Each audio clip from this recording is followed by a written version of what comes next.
at the Chikara Wrestle Factory. Welcome to Beyond Wrestling's tournament for tomorrow, the Tag Fucking Tournament!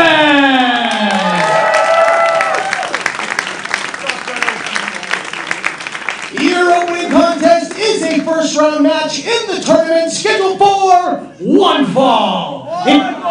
Introducing team number one to my left, from Long Island, New York, at a total combined weight of 379 pounds, yours truly, Alex Reynolds.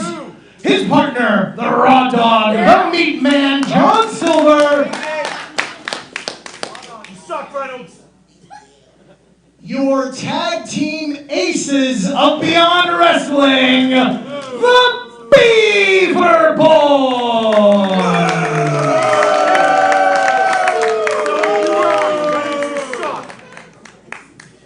Their opponents, in the corner to my right, from the East Lansing Dojo, at a total combined weight of 360 pounds, Lewis Linden, Flip Kendrick, Aeroform! Beyond Wrestling Tournament for tomorrow, night one. Paul Crockett joined alongside MLJ. This is a huge night because we are not only live on youtube.com/Beyond Wrestling, we are free, Emil. Yeah, this is a big night here for us in Beyond Wrestling, the TFT, the tournament for tomorrow, but as I prefer tonight, the Tag Fucking Tournament. We're starting out with an absolute banger here. We're also live on Powerbomb.tv. Yes, we are on Powerbomb TV tonight, but we want to talk about youtube.com/Beyond Wrestling. 1.15 million subscribers, Emil. We are off the charts. 1.15 million. Absolutely. Golly. But use that hashtag TFT Night 1 you see at the top of your screen. If you like what you see, go out there and share it with the world. Spread it around social media. I know you're going to be on top of the Twitter page tonight. Maybe interact with some people. Yeah, I think that's going to happen. You know me. I'm very active on the Twitter. You want to get at me, it's at the MLJ during the action here. Speaking of the action, it's Alex Reynolds going toe-to-toe with Lewis Linden here. And, you know, I thought we were going to have to wait a couple hours before we saw this match here, Paul. I did not expect this to open things up as there's a nice backflip over Reynolds, gets out of the way. But Alex Reynolds and John Silver, they are the self-proclaimed aces of the tag team division here in Beyond Wrestling, and they're out to prove it here in this opening round contest against Aeroform. Now an exchange here from Aeroform, and that's really the first time anybody can say that for the first time in years. Yes, this is their first time in Beyond Wrestling since 2014. It has been far too long since we have seen Aeroform here, and far too long since we've seen Flip Kendrick. Oh yeah, man, and I'm getting ready to see what he can do against John Silver. I can't recall a time when these two have ever squared off at any time in the past, but this is certainly sure to be a great encounter. Definitely a little bit of a dream match I never thought I would expect to see here in 2018. But as you know, in wrestling in 2018, everything's in limits. Oh, yeah, all bets are off. And, you know, especially with the year that John Silver has had, especially the second half of this year in 2018. I mean, this guy has been on an absolute roll. He has been on a roll, but it has been at the expense of his attitude. This is a guy who was fun-loving, liked to go out there, and he would hit you hard, but he would do it with a lot of fun, a lot of class, and he has been nothing but a lack of class lately since re-teaming with Alex Reynolds here in Beyond Wrestling. Perhaps that's the Alex Reynolds effect rubbing off on the old Meat Man. Yeah, he was on a big, big win streak for a while here in Beyond, and then he went the other way. He went on a losing streak, and ever since then, John Silver's been a changed man. And don't get me wrong, the guy still hits like a Mack truck. He hits maybe harder than anyone pound for pound in professional wrestling, but it's come at the expense of a lot of fans. Silver with the European uppercut in the corner on Flip Kendrick. I thought he was going to get ready to bail him out from the corner like he usually does, but not this time. Flip Kendrick this time. Wow. Look at that, living up to his namesake. Great athleticism with the standing Frankensteiner. That's a little shade of Scott Steiner there. Don't let him hear you say No, that. no, He'll have no. a fit. He'll rip your head off. Yeah, maybe, and a lot of people would probably pay to see that as Silver is whipped into the corner. Double team maneuver from Linden and Kendrick. Nicely done. But look at this. Here comes Alex Reynolds. And there's that Alex Reynolds effect you were talking about.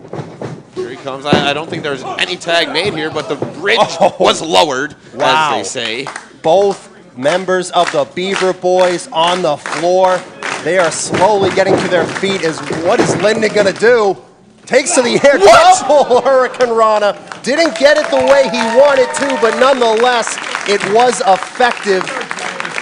And now, is Flip Kendrick going to live up to his name here?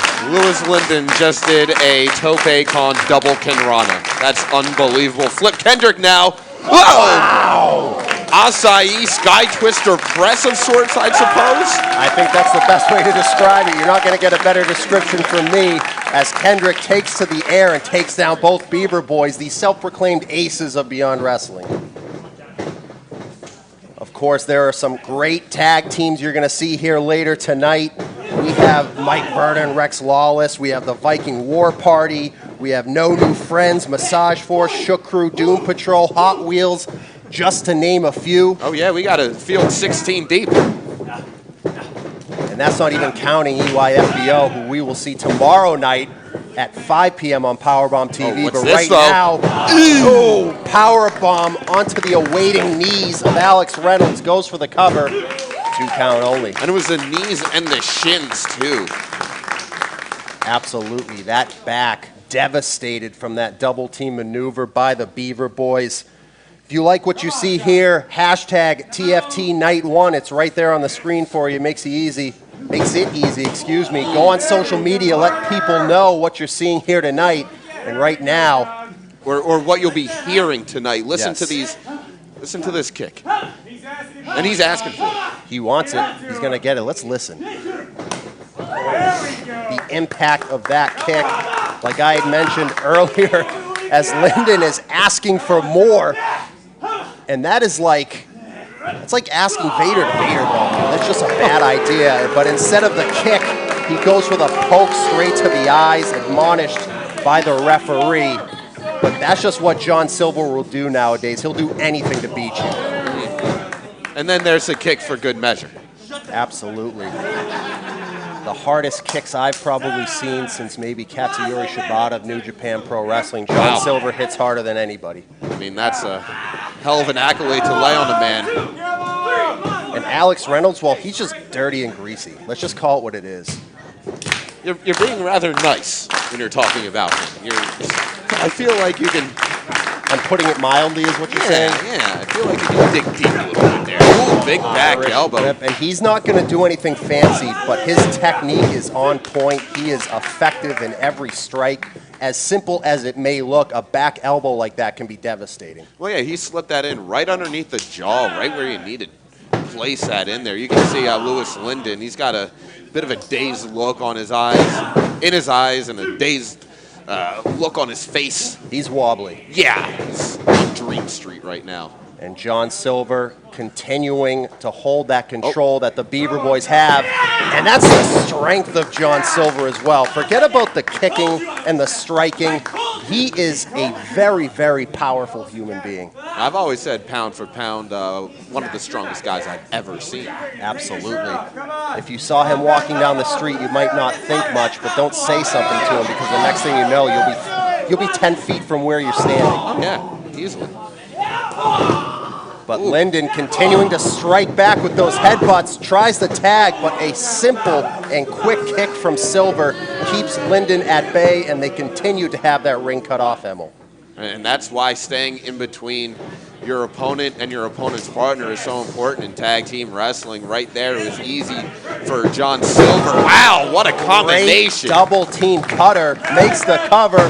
Whoa, that was almost it in this opening round contest of Tournament for tomorrow, Yes. night 1. Excuse me. I got thrown off by your description of it earlier.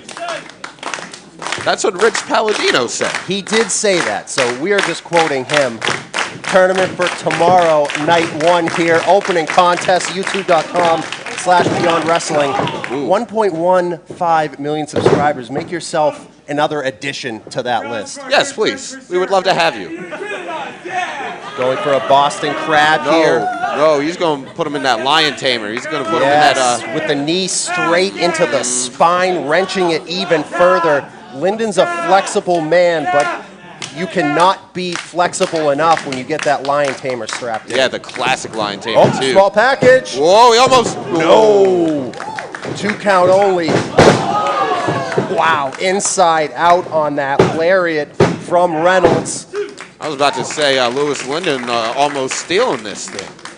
And they have described themselves as the aces of the tag team division. Of course, this week, showing a video of themselves training in the gym. I'm sure you saw that, Emil. Yes, great montage. Yes, it was a montage, and while it may be a little humorous to those on the outside, that training regimen is very, very real. These guys can go for a long, long time.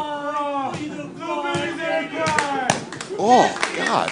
And Silver almost taunting Linden here, daring him to get up, and Linden looks like he's in another dimension right now, but he's still fighting back. Oh, wait a Grabs second. that here. kick. Oh, a kick of his own to the ribs of John Silver, and this could be the opening that he needs to get that tag to Flip Kendrick. That kick was about as low in the gut as you could go without it being a low blow. That was a great placement of that toe kick from Lewis Linden. Reynolds tries the German, gets out of it, and he makes the tag.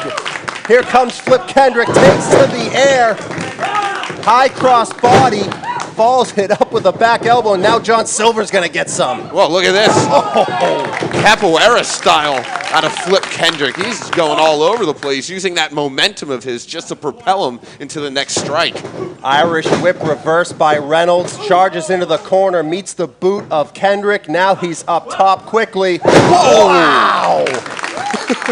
That's incredible. Unbelievable display of athleticism. Goes into the corner for the follow-up. Wow! What a moonsault. And Silver is right there. That is why these guys are so good and so dangerous, and why they believe they're the aces of the tag team division, because they know where the other one is at all times. Oh, waistlock here, this time out of Flip Kendrick, looking to potentially catch John Silver sleeping. He Silver wasn't reverses it. able to. Holds onto the ropes. Oh, catches him with the Hurricane Rana. Very innovative way to get to it. And now Reynolds right in, cutting Kendrick off. Irish whip, Kendrick up and over. No, caught by Reynolds, but he swings his way into a cutting variation. Yeah, here he goes. Oh, go right into the turnbuckles. Followed Linden up with the Yakuza right in the corner, wrapped up. cover. Oh, Reynolds is able to get out despite the fact that the small package was cinched in.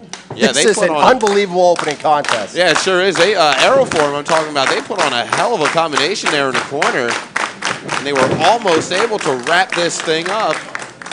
We are live and free on youtube.com/Beyond Wrestling. Let people know. Use the hashtag TFT dear. Night 1.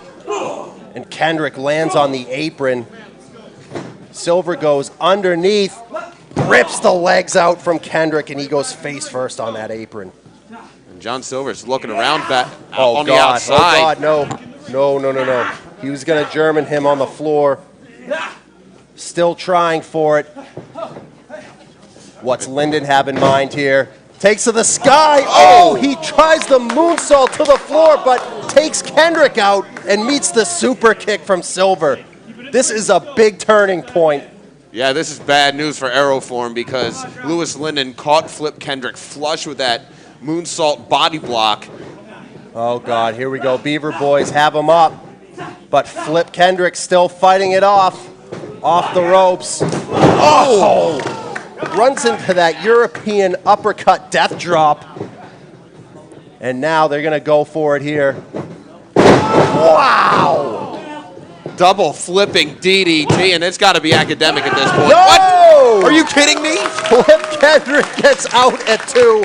I don't think anybody else would have kicked out of that, but somehow the adrenaline has him continuing on.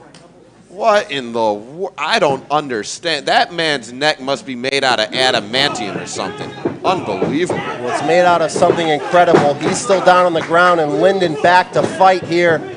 Great kick. Trying to fight both off, takes the leg out from Reynolds, uses Reynolds as a springboard for that knee. Oh, runs into a rolling elbow from Reynolds. And now Reynolds going to try something on his own to finish it off. No, Linden out. Fireman's carry. Getting Flip Kendrick on his same page here as Kendrick goes up top. What do they have in mind here, Emil?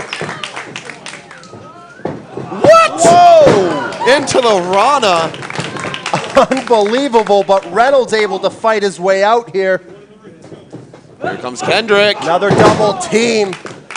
He flips Kendrick, excuse the pun, into Reynolds there with the knee. Oh, Chaos Theory out of the corner into the jackknife pin, and that, no, is not it. Are you kidding me? Wow, unbelievable. You would have thought with both men making the pin there, that would have been enough. But as much as we've been knocking the attitude change of the Beaver Boys, these guys can go with any team in the world. Yeah, just because you're not necessarily a nice person doesn't necessarily mean you're a bad professional wrestler. Wow, you've said it there. I mean, these guys are good, and we're seeing every single bit of it here right now in the opening contest here this evening. This is just the opener. Yeah. Doomsday position. Reynolds fighting his way out. Linden runs right into a super kick from hell. Yeah, throat first he ran into that thing. Kendrick with the enziguri. He runs into a boot of his own. Linden back up. Boots galore here. Super kick from Reynolds. Sends Linden down, and it looks like they have their target set on Flip Kendrick. Double Irish whip. He ducks under. Oh, double back kick. What do you call that? The double Pele kick. There you go. Yeah, onto the shoulders. They caught him. He got caught, They yeah. caught him, though. Oh, down and out.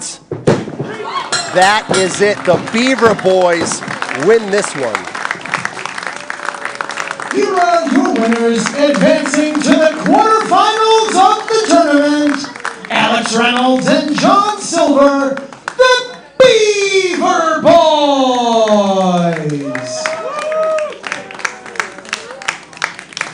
And the Beaver Boys get the big win there here in this opener. Hashtag TFT Night 1. Go on social media right now. Hit up at the MLJ. He'll interact with you. Even if you want to tell us how bad we're doing, but not beyond wrestling, because this in-ring action, especially in this opener, was unbelievable. We got somebody checking out their first Beyond Wrestling show. Nice. At DELT75. DJ, he's a fan of my podcast. Oh, there you go. He's checking out his first Beyond Wrestling show here tonight. And, I know he's going to enjoy it. Yeah. I'm looking at the card. This first match was ridiculous. The rest of the card looks to be ridiculous. I mean, in the best way possible. I'm psyched. Absolutely. More than 1 million followers on YouTube. But right now, let's kick it up to Rich Palladino. All right, for those of you watching live right now on YouTube, first we want to thank our over 1 million subscribers on YouTube. For those of you guys watching Tournament for Tomorrow at home, here's what's coming up next.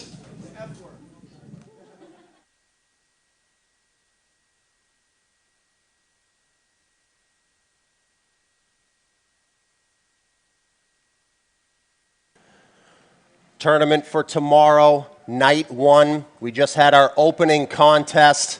Paul Crockett joined alongside MLJ. And for the first time since 2012, wow, the Jollyville Fuckets are back in Beyond Wrestling. You know, I thought they were kind of digging deep into the crate with Aeroform, which we saw in the last match, but they dug even deeper for the Jollyville Fuckets. Absolutely nasty Russ Myers and T-Money. They're going to be taking on Travis Huckabee and Tony Deppen. Of course, Tony Deppen just returning to Beyond Wrestling, taking on AR Fox just a couple of months ago. But if you liked what you saw in that opening contest, you're going to love what we have coming up here for the rest of the night. And this is just night one. Night two tomorrow in Worcester. On top of what we have here as far as the finals for the tournament for tomorrow. Tell him. We're going to have Nick Gage against Josh Briggs. What? If he thought David Arquette was a tough fight, he's going to be in for a hell of a battle with Josh Briggs. Yeah, that's a... The following contest is an opening round match in the tournament for tomorrow, scheduled for one fall. One fall! Introducing team number one, in the corner to my left, hailing from Hershey, Pennsylvania, and East Windsor, New Jersey, respectively, at a total combined weight of 343 pounds, the team of Tony Deppen and the Golden Grappler, Travis Huckabee, Team Fist!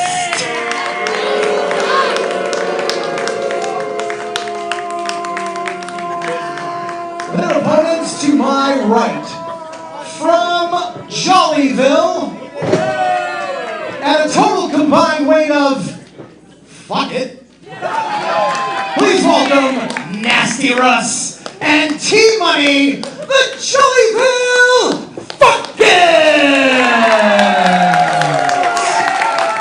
But as I was saying, tomorrow we're also going to have Karen Q and Skylar, just to name a couple of matches. But right now, Team Fist against the Jollyville Fuckets. The time-honored tradition of bringing hubcaps to the ring. Yes. Jollyville Fuckets taking after PG-13, another great tag team. And I'll tell you something. If we see the Fuckets of old, I might go out on a limb and predict for them to be the winners of this match. Wow. I mean... Well, I'm sure Travis Huckabee and Tony Deppen have something to say about that. Well, they've also, they're not 100% fresh. That's right. Of course, we had Chikara earlier today on Powerbomb TV. Yeah, so they've undergone a little bit of in-ring action already. That could go one of two ways. You know, you could either be already warmed up, ready to go, pumped up, or, you know, hopefully they didn't let their bodies get cold and let the adrenaline wear off. Right. And Travis Huckabee just showing off right there. The very arrogant, smug attitude that he's had lately. Over the past year. He used to be a really sweet, nice guy that you would talk to, and now he's kind of a jerk. It seems like you feel that way about a number of people. Are you sure the problem is with them or is it with you? Well, that remains to be seen as Travis Huckabee reverses out of this hold, only to be found in a headlock now. And I resent your question. Well, I mean, you said about John Silver, you're saying about Travis Huckabee, I mean... It's true. I'm not saying anything that's incorrect. Roll up here. No. All I'm saying is, whoa, if you start talking like that about somebody else, I mean, that's three, I mean... I don't deny that I can be a difficult person to get along with, MLJ, but that's another story for another time, as Travis Huckabee is in control here now, maybe looking to tag Tony Deppen. How would you describe Tony Deppen? Eccentric. That's a word. At times, absurd. Absurd's another good word. But very tough and unpredictable. Mm-hmm. Two other words we could use to describe him.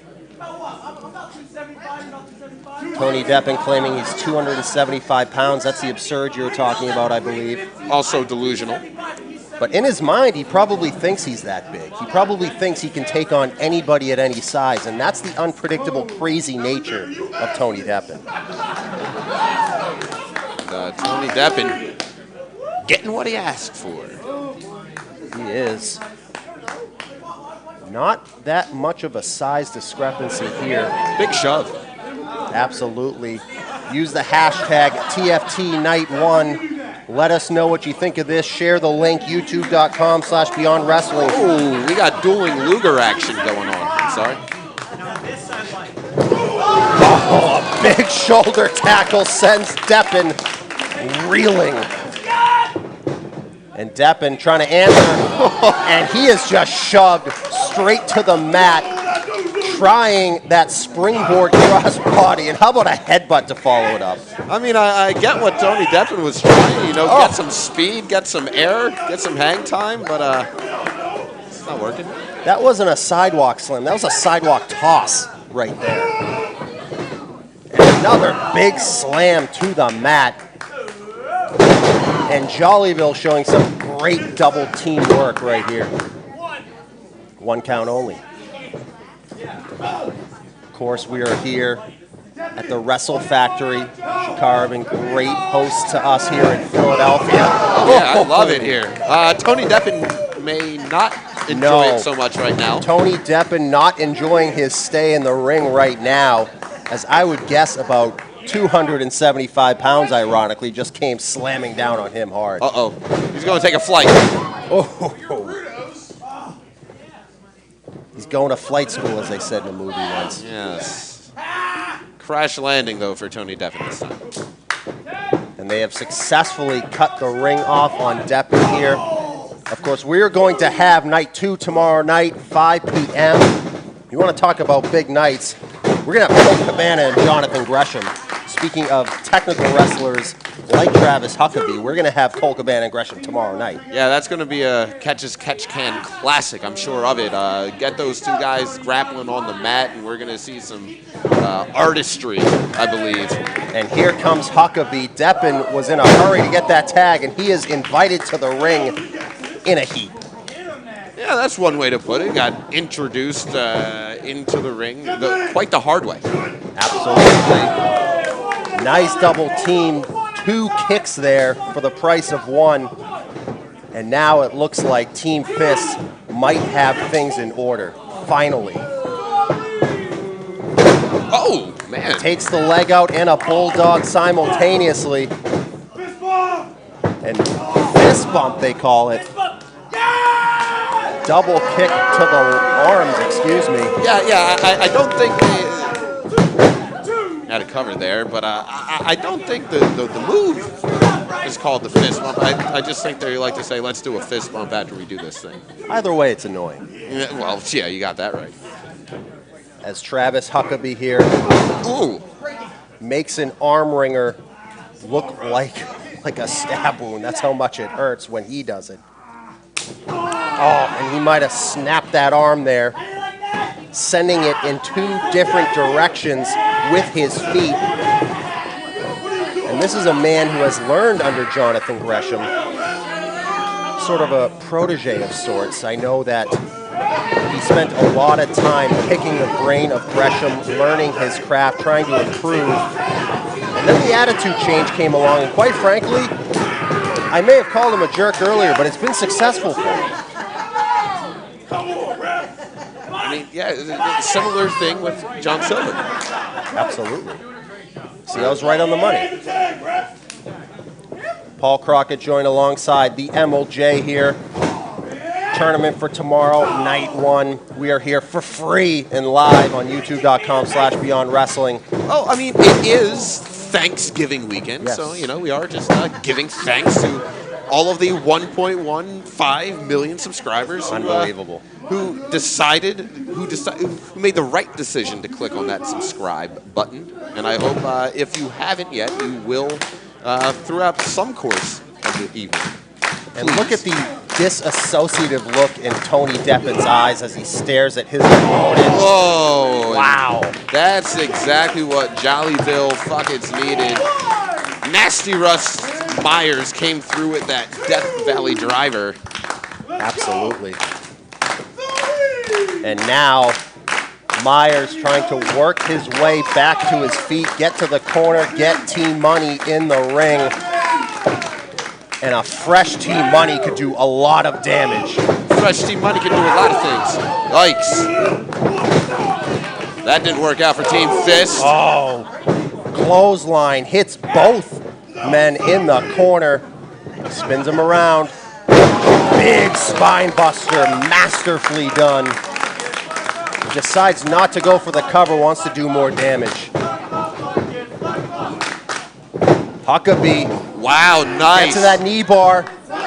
rolled through out of the pop-up. Oh, wow. And a double stomp while the knee bar is applied. Double stomp from Deppen, and T-Money's knee must be in pieces right now.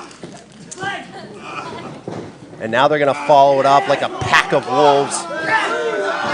Seeing fresh prey in that knee of T-Money, picking him apart. I tell you, Bryce Remsburg got to get some control here. Finally got out of the ring after going to work on T-Money's leg like that. And now Deppen calling for Huckabee's help. Maybe a double team maneuver here, double suplex. No, they cannot get him up. T-Money by himself gets Team Fist up with a suplex of his own. Impressive, especially considering the state of his knee, Emil. And up to his feet, throws the kick.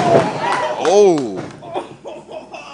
DDT to the leg, and a chop block. I'll tell you, Team Fist. Ruthless. Yeah. Oh, going for that stretch muffler now. T-Money writhing in pain. Deppen adding to his misery. Has that stretch muffler. Can he hold on to it, though? Can Russ Myers get in the ring to help? Oh, this looks bad for Deppen Jollyville. Screaming for him to break it. This is disgusting. They have to get Deppen out of the ring here, but he continues to hold court. And Huckabee lets go of the move. And finally, some order is restored here, but not for T-Money. He has no one in his corner to tag to. And you know, even if he did, you know, his partner's not 100%. No. Nowhere close.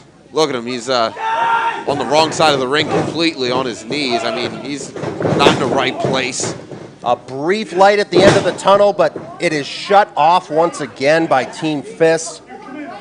T-Money in the corner, writhing. And now, what's Team Fist going to do to follow it up? Myers tried to get in there. Oh!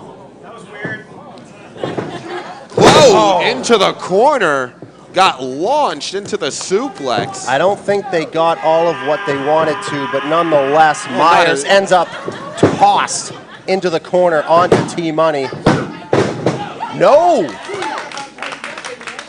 2 count only, and as if Deppen didn't look insane enough, now he looks even more beside himself.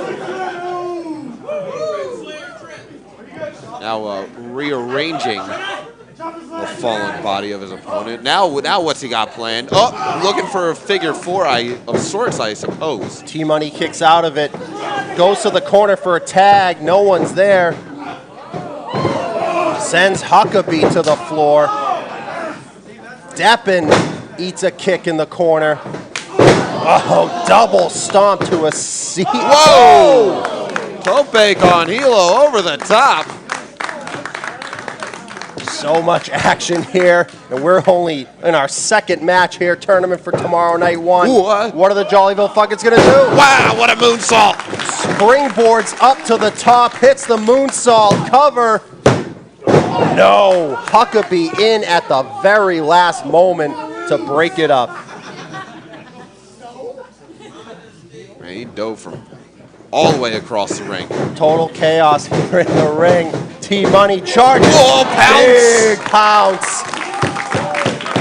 Huckabee flying out to the floor. And now T-Money has Deppen all alone. Fireman's carry position. Makes that tag to Myers. What do we have here? Oh! Wow, spins him round and round and hits straight rights. Every time the head comes around, you want to talk about innovative, Emil. Oh, and he just tosses Deppen to the floor onto Huckabee. Wow. Talk about big offensive maneuver here. Yeah, oh, wow, no. Oh, no. Over the top, no hands! No hands, dive over the top to the floor. I was not expecting that from T-Money. Man, he just don't. Wait a second.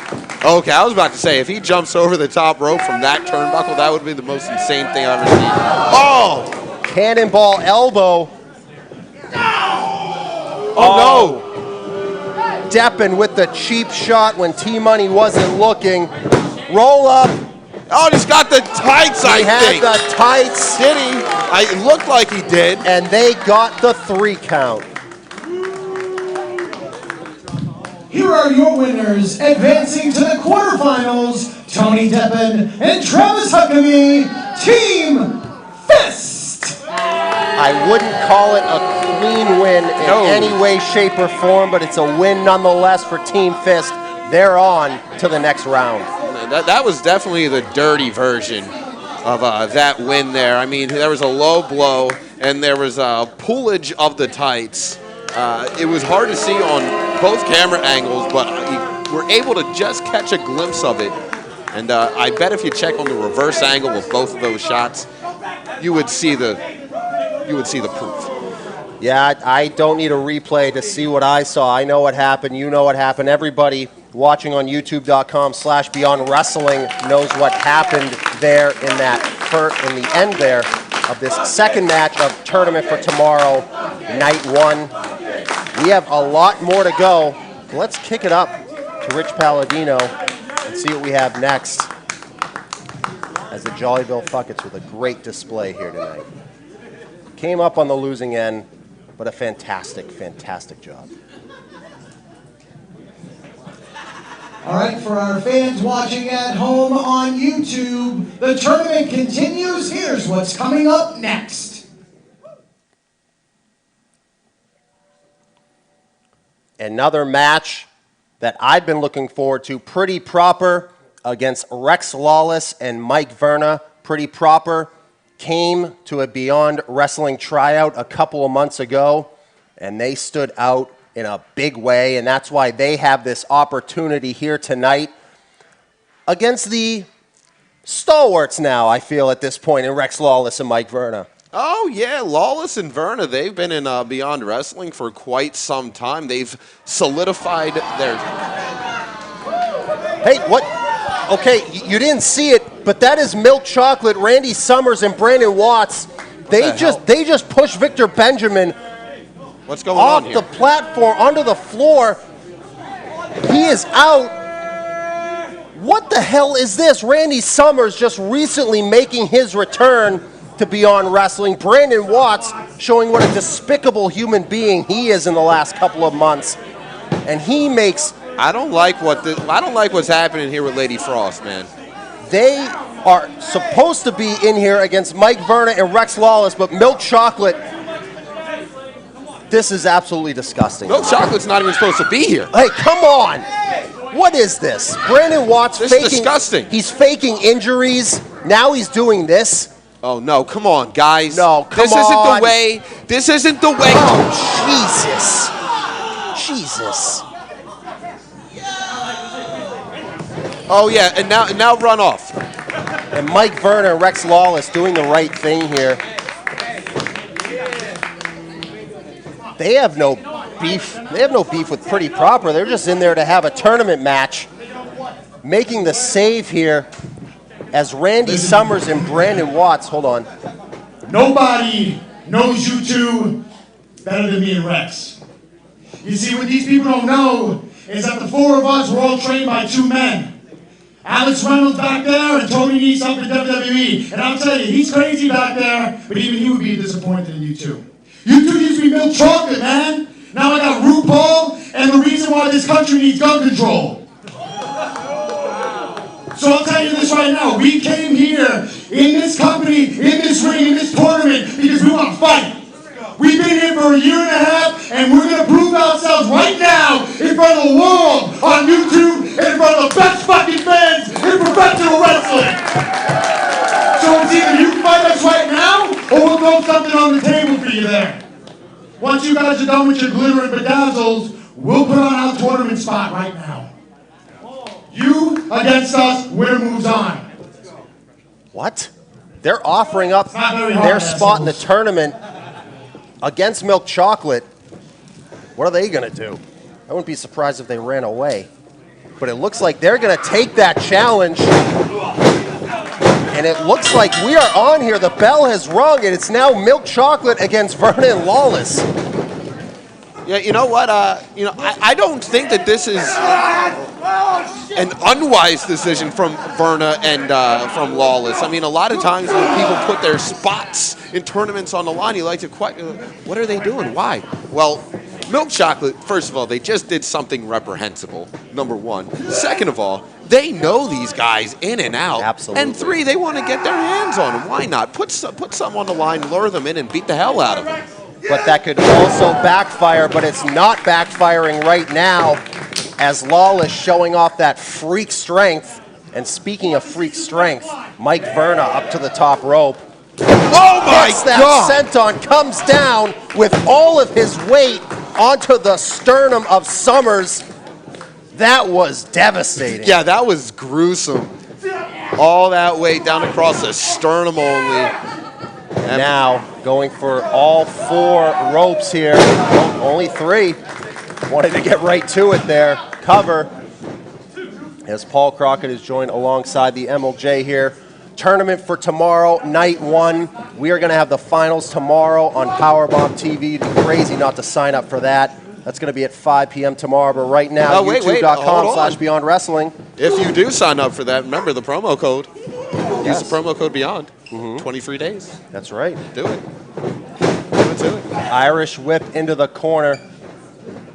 Verna doesn't even charge. He's taking his time. He's making sure he's doing everything right here. He wants to inflict maximum damage on these two after what they did to Pretty Proper. And if we get, he's going to the eyes. oh, come on. Goes to the eyes, takes the knee out.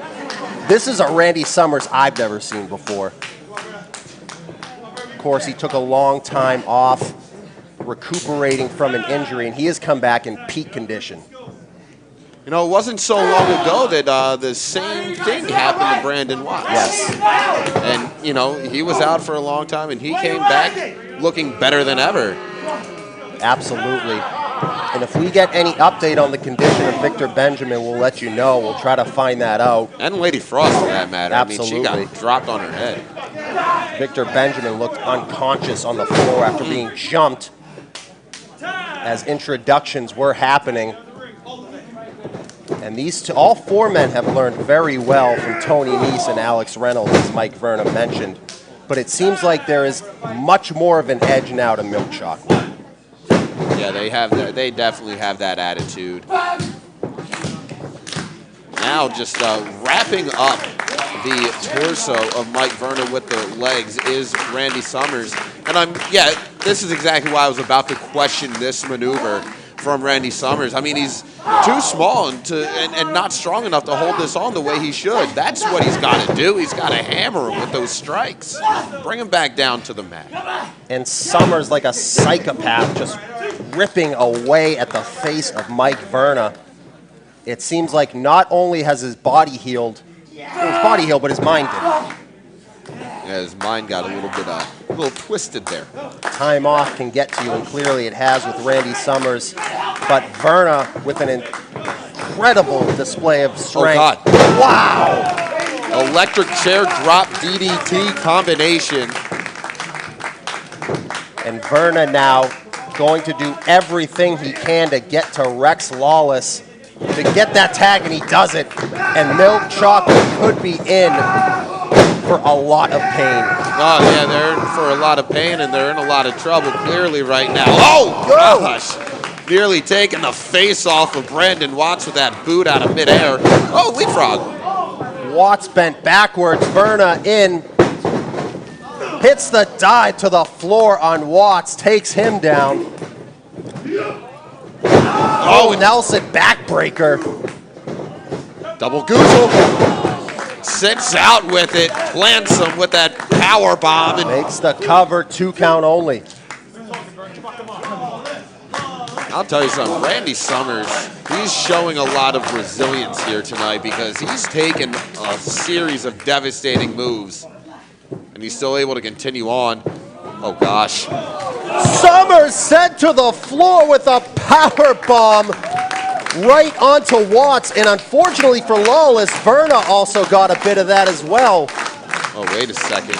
You see the way Lawless is standing. Wow. He's taking off. No way. Yikes. Oh, no hands on the tope con hilo from Rex Lawless.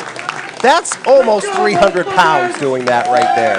I would say that it can't be much less than 300. I was trying to be nice. I'm saying, man, if you got it, accentuate it, my friend. Absolutely. Verna and Lawless have got that good size. Yes. And now going to go for that big double team power bomb / slam, fall away slam, but no, breaks the eyes again. Lawless didn't see what was happening, eats the back elbow, the kick, discus elbow, 2 kicks. They're just putting on a straight up flurry right now. Backcracker and then the springboard cutter, cover. No, Verna breaks it up. Unbelievable action here. Tournament for tomorrow night 1 here in Philly. I think at this point, Verna and Lawless might be questioning their decision. Maybe.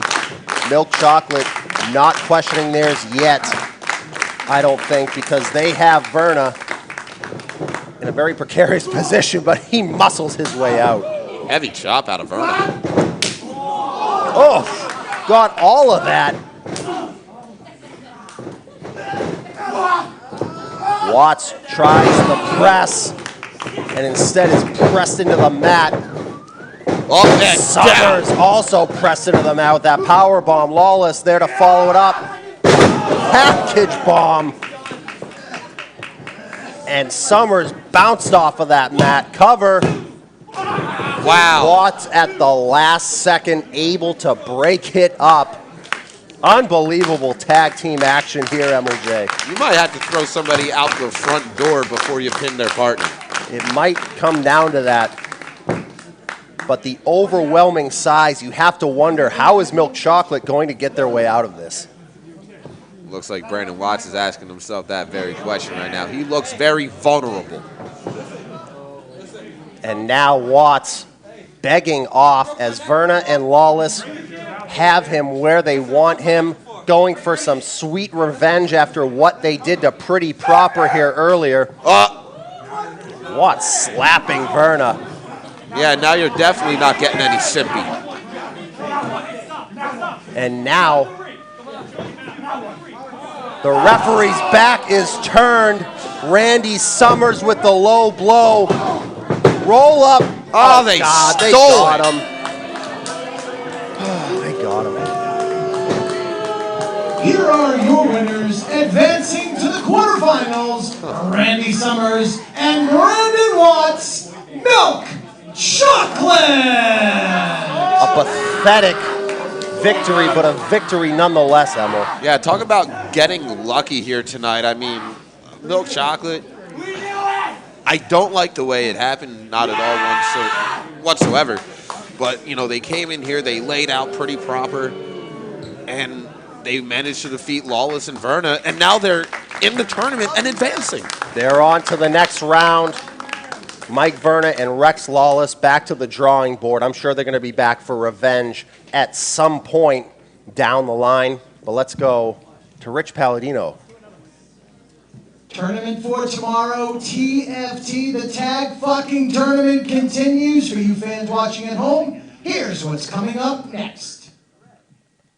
It's about time Jay Freddy came back to a Beyond Wrestling ring, and it's about time he brought Rory Gulak with him. Oh, yeah, I'm psyched for this one. This is, when this match was announced, I was pretty pumped for it. Absolutely. Also the return of Viking War Party. Yeah. You ever been to a Viking War Party?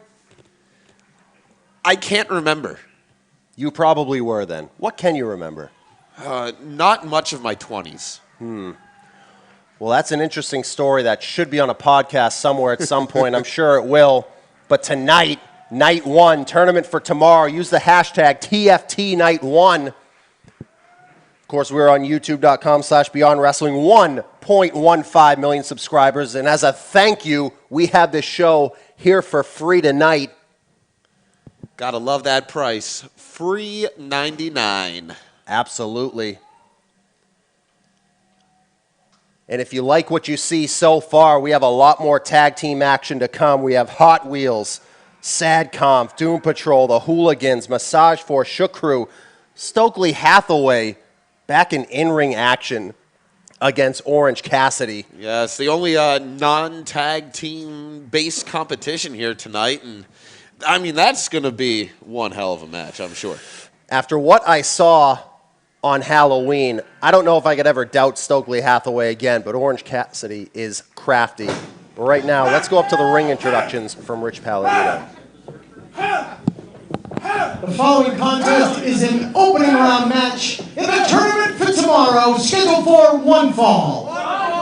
Introducing team number 1 in the corner to my right, hailing from Watertown, New York, and Philadelphia, Pennsylvania, respectively. And his total combined weight of 380 pounds, please welcome Thick J. Freddy and the amazing Rory Gulak. They are American Strong!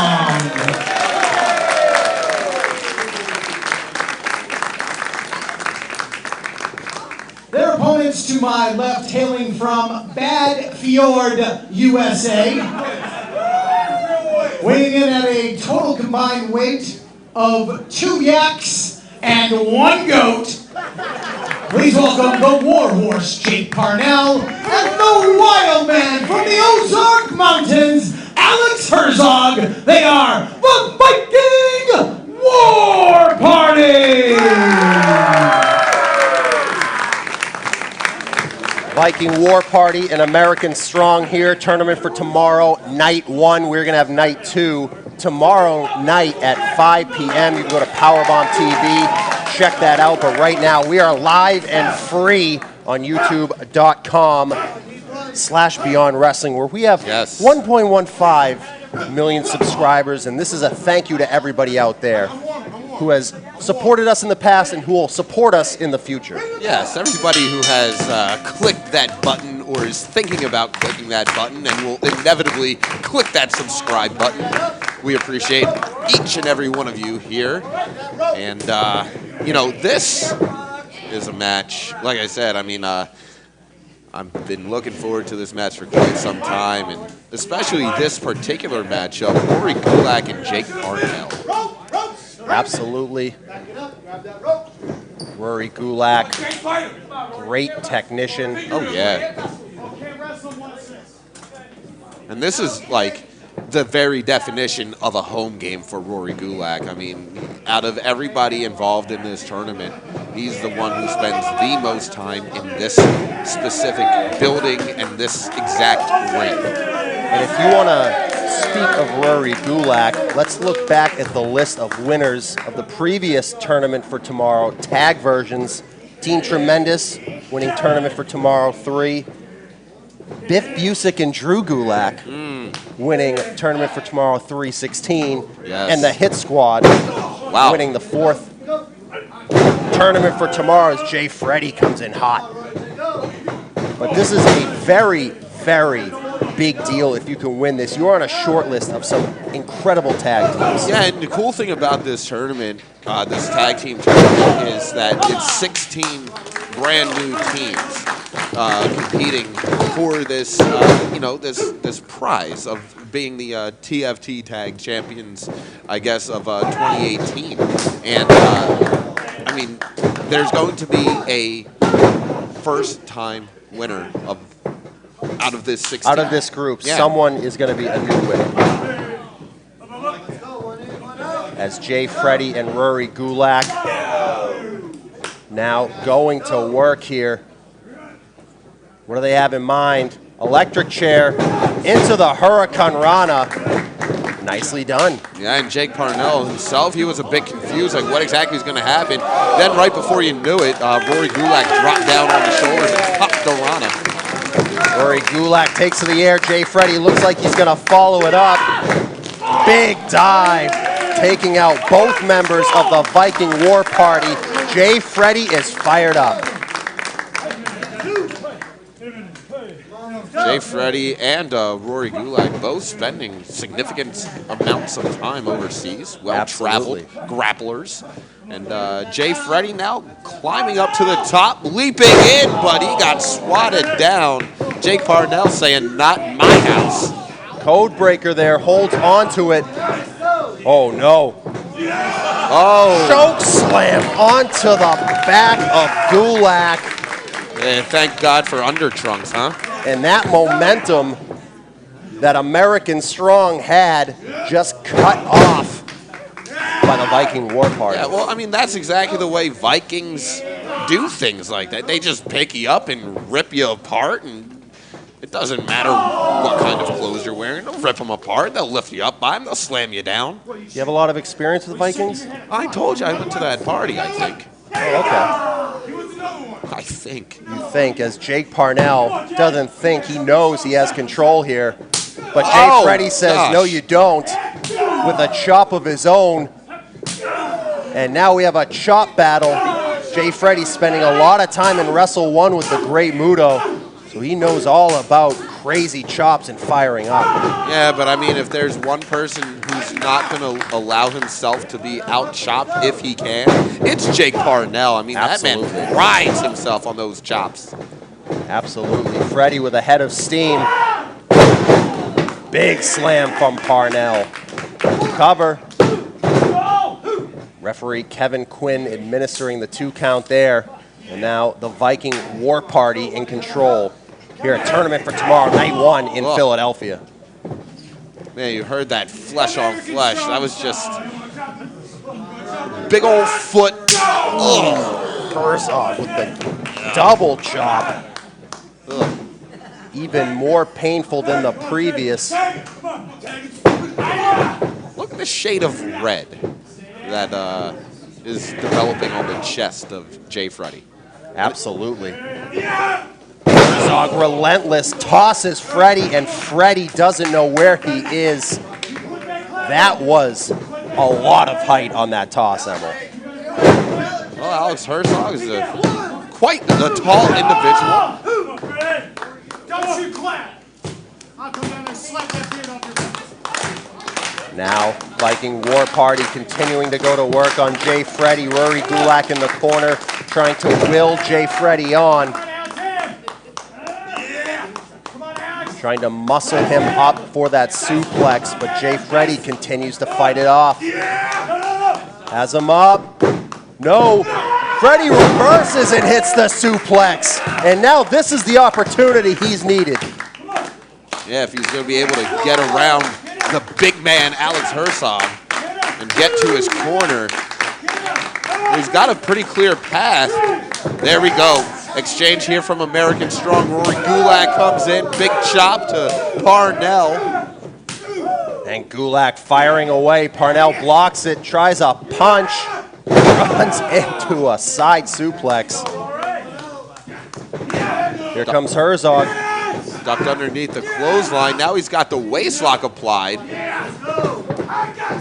Going for a double team, but he hits his own partner with the drop kick. Saito suplex from Freddy. Gulak holds on, a knee, German suplex combo.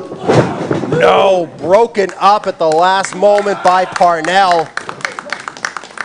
Great awareness there from the Warhorse. Tosses Parnell out of the ring. And now American Strong are looking rather strong in this matchup, but not strong enough to take Herzog out of the corner. Reversal there. Got him goozled, and he's just going to choke slams Gulak into Freddy in the corner. Parnell charges, hits a spear. Another goozle. No. Goozle into a flatliner. You got it. Now Parnell up top. What's he going to do? It's the double stomp to the coccyx of Freddy. 2 count only. And that's one of Parnell's calling cards. I mean, he's an absolute beast with those flying double stomps. Gulak continuing to go ahead. Chops Parnell down to the mat, excuse me. Oh yeah, I like the way Rory Gulak follows all the way through on his chops. He hits him and pushes through, propelling his opponent Gets the to the tag mat. to be the legal man here, and he runs into a back elbow. And maybe he'll think twice now. Another double chop. And Herzog putting Gulak up to the top rope. And if he can hit something up here, it will be devastating. Might hit the ceiling. They got to be real careful up there. Freddie catches a kick from Parnell. Dragon Screw leg whip takes him over. Shining Wizard. Shining Wizard. Yes, caught all of it. He learned that one personally from Muto. Hits the power bomb. What's Gulak going to follow it up with? Maybe that big splash. Exactly it, Hits Paul. it.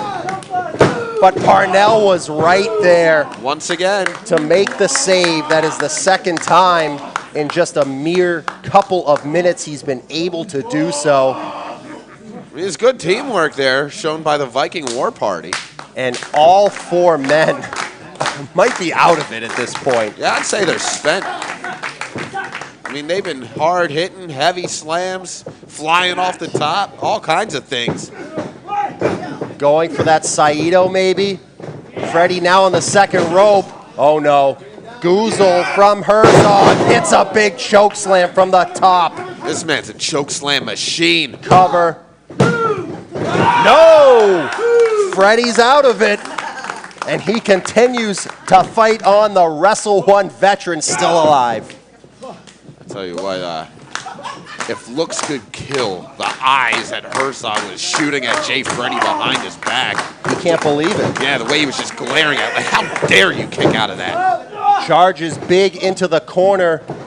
Oh, another double stomp. Freddie alone with Herzog. Going for a big power bomb perhaps. Has him up. Has to muscle him all the way up. And now Parnell up top. Oh! Double stomp powerbomb combo. The Viking War Party is moving on to the next round.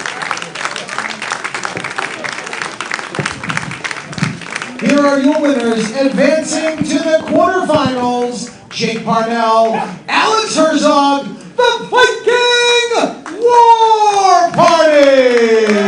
The Viking War Party with a big win here over American Strong. Tournament for tomorrow, night one. Use the hashtag TFT night one. Go on social media, let people know what you think. Let us know what you think. Hit up the MLJ, at the MLJ. Hit me up, at Hello Crockett. Why not?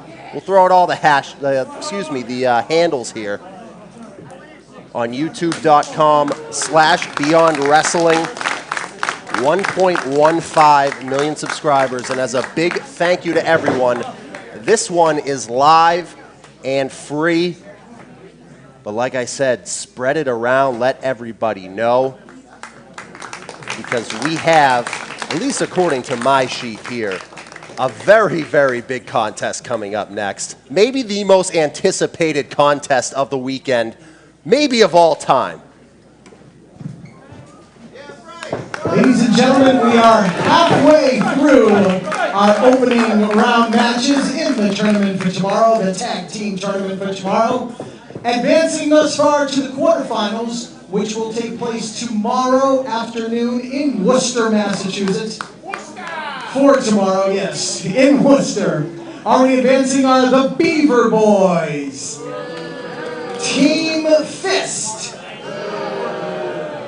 Milk Chocolate, and the Viking War Party.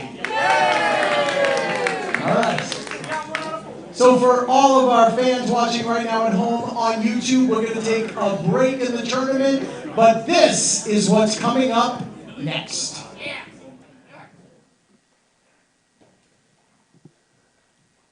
Maybe the most anticipated match of the weekend, maybe in the history of Beyond Wrestling. Maybe I'm crazy, but for some reason, Orange Cassidy has a steam of support from all of the fans in Beyond Wrestling claiming he's the ace. I'm joined all of a sudden by Denver, Colorado. Hello. The man, not the place. Yes. Yeah, I want to jump in on this. Okay. This is going to be one for the ages. I mean, Orange Cassidy has a big match ahead of him tomorrow. It's going to be going one-on-one with David Starr. The fans ask for it. The fans are going to get it. Tonight, a bit of a departure from that. I'm not sure what to expect from Orange Cassidy versus Stokely Hathaway. All I know is that the world is watching. They are watching live and for free, youtube.com/Beyond Wrestling. Use the hashtag TFT Night 1 for this highly anticipated singles contest. I never thought Stokely Hathaway would, one, get in a Beyond Wrestling ring in a singles contest, let alone win that singles contest on Halloween, DC. Yeah, I mean, I don't. You can't count Stokely Hathaway out. Even with the popularity of Orange Cassidy, Stokely Hathaway always finds a way. He's really distanced himself from the Dream Team as of late, too, although we are going to see MJF teaming with Thomas Sharp against EYFBO, certainly the biggest challenge of their young career, trying to get some footing as a tag team. They're going to have their work cut out for them. Absolutely. But Stokely Hathaway went in there, and I'll give him credit. He went in there like a man on Halloween, and he got the big win. I mean, that's just insane to me. Against Ultraman is Ultraman Black is and Black. an independent wrestling legend. Of course, our entire catalog streaming VOD. Paramount TV.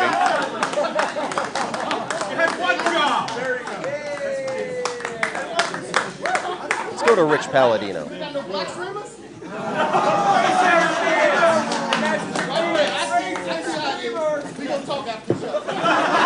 The following contest is a non-tournament match. It's scheduled for one fall. Introducing first in the corner to my right. He is the hardest working man in sports and entertainment. The godfather of Swole, Stokely Hathaway.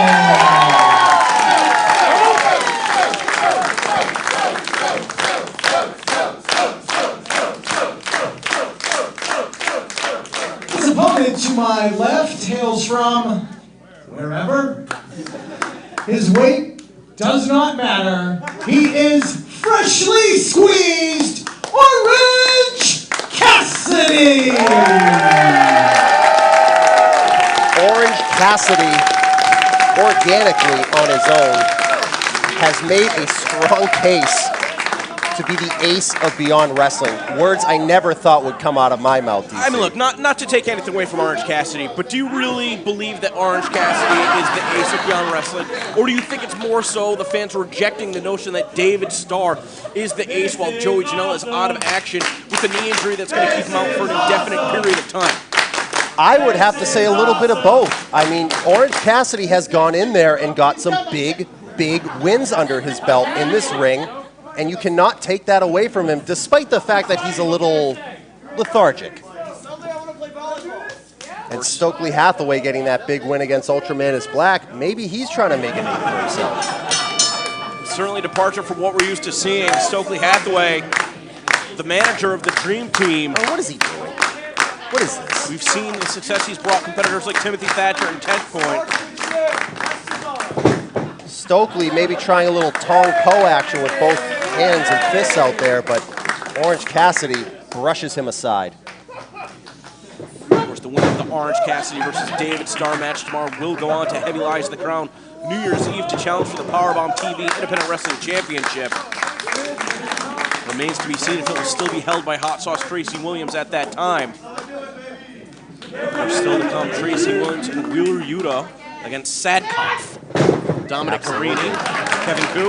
Look at that snapmare. Orange Cassidy with unreal athleticism rolls right out. This guy's a genetic freak. Absolutely. I mean, this guy's a stud athlete, let's be real.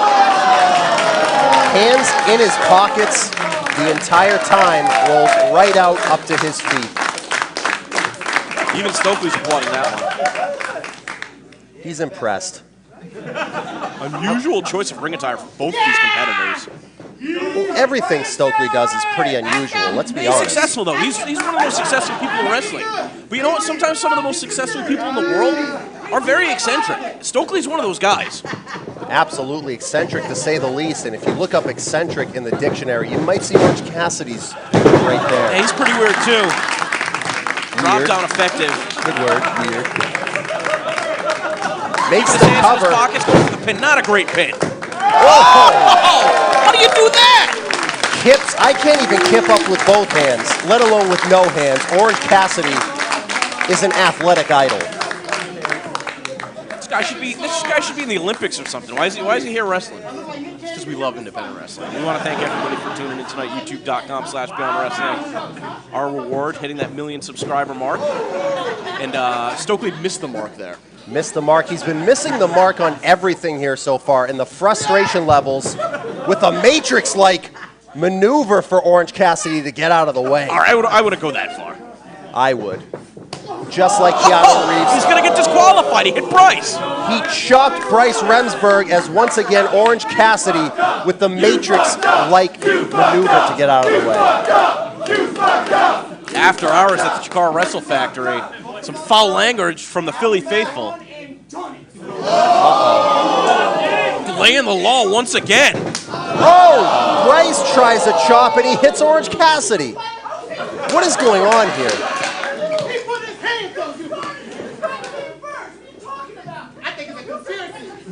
And Stokely saying there's a conspiracy. Is that true? I don't know. I'm actually kind of mesmerized by the video quality right now. I can't believe that it's 2018 and we're streaming this live on YouTube. It's just wild to me.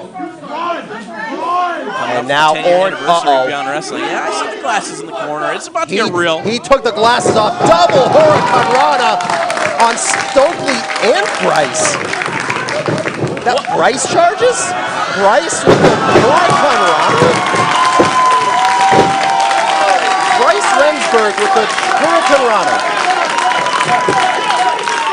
Spinning head scissors, whatever you want to A call flying it. head scissors. I'm just as bewildered by the action as you are. Wait a minute. Stokely, I think, was going for a head similar scissors of maneuver. his own, and the athleticism not there. And now Stokely Hathaway, he was very serious against Ultraman is Black. Doesn't look as serious here. He's trying his best, but he's not. Well, he's not very playing right into successful. the trap of Orange Cassidy. Let's be real. He's not even worried about his opponent right now. He wants to see if he can hit a head scissors. All right, here we go. He's going to try it again. Get some momentum, and no. Stokely 0 for 2. And you're right. This is why Orange Cassidy is so successful in Beyond Wrestling. People get in there and they take him lightly. They get lackadaisical. You think it's going to be plain thoughts? Before you know it, he's the ace of Beyond Wrestling. Oh, what a kip up, I think. Is Stokely going to cry? He might. I've seen him cry when he listens to New Edition sometimes. He's got a pinfall win over Nick Gage in a Beyond Wrestling ring. Victorious over Ultramantis, as I was alluding to earlier. Our entire 2018 catalog available at Powerbomb TV. If you're watching Beyond Wrestling for free for the first time, sign up for Powerbomb TV using promo code Beyond. Get a 20-day free trial. Who's going to referee this match? This is pretty much a three-way at this point. Swing and a miss from Stokely Hathaway on the double clothesline. 0 for 3. Well, I mean, where do we even go from here at this point? Is this a triple threat? I think Palladino's going to get involved. Oh boy. Rich, get out of there. This is bullshit. I'm sick of this.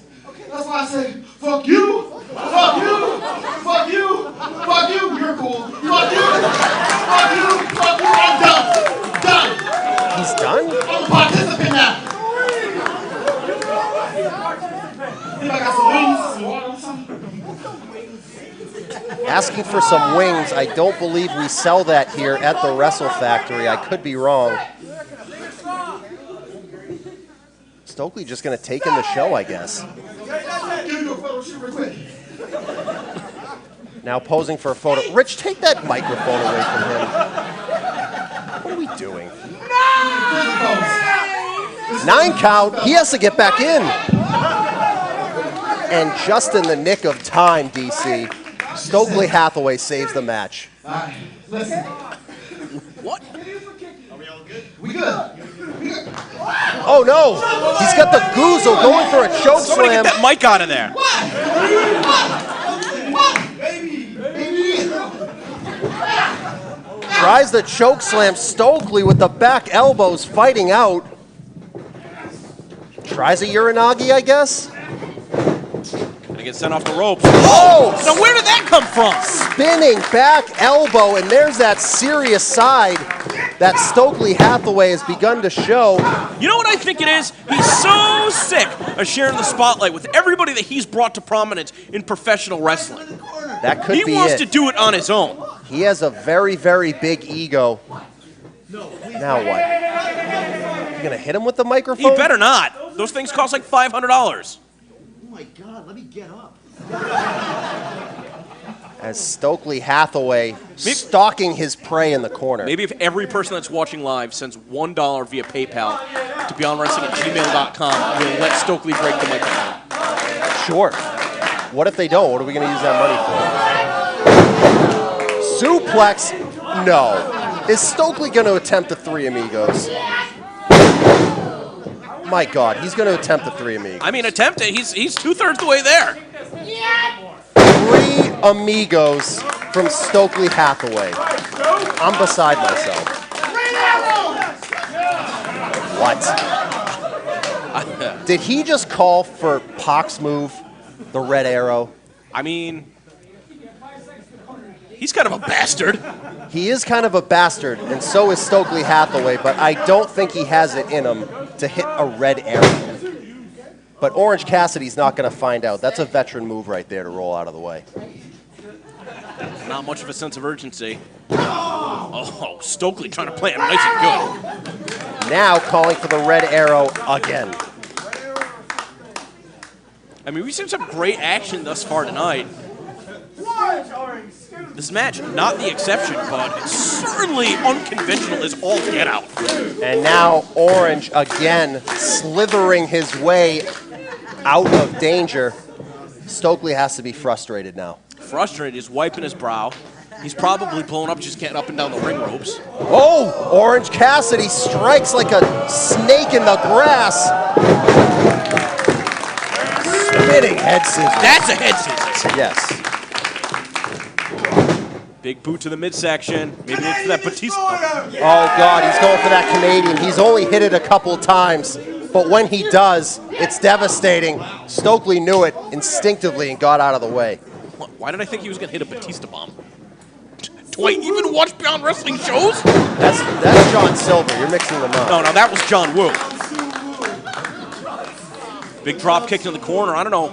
Inadvertently, though, sending Orange Cassidy into the orange juice. Tough to tell from my vantage point. Looks like he might have taken a sip. Oh, no. Goozle going for that choke slam now. What a Stokely reversal. out. O'Connor roll? No, shrugged off. European uppercut. That was nicely done. It was pretty good. The one he did off the ropes was pretty good, too. I think he's starting to take things a little more seriously. I mean, you're going to think he is a trained professional wrestler. That is how he entered the professional wrestling industry. And he has a lot of money to get extra training. That's true. It's like the episode of Friends where Monica wants to go on the guy from Chef, and he wants to fight UFC. He buys a ring. I was thinking Boy Meets World with Vader, but we can do our sitcom references later. Sure. Stokely, the forearm there, Orange Cassidy, reeling. Blocks the kick. Oh, no! The orange juice the whole time. No, you can't do a Canadian Destroyer. No. Don't. This could spell disaster for all of us. Oh, for the love of Pearl, Orange. No. Oh, God, no, you might hit this. Oh, God!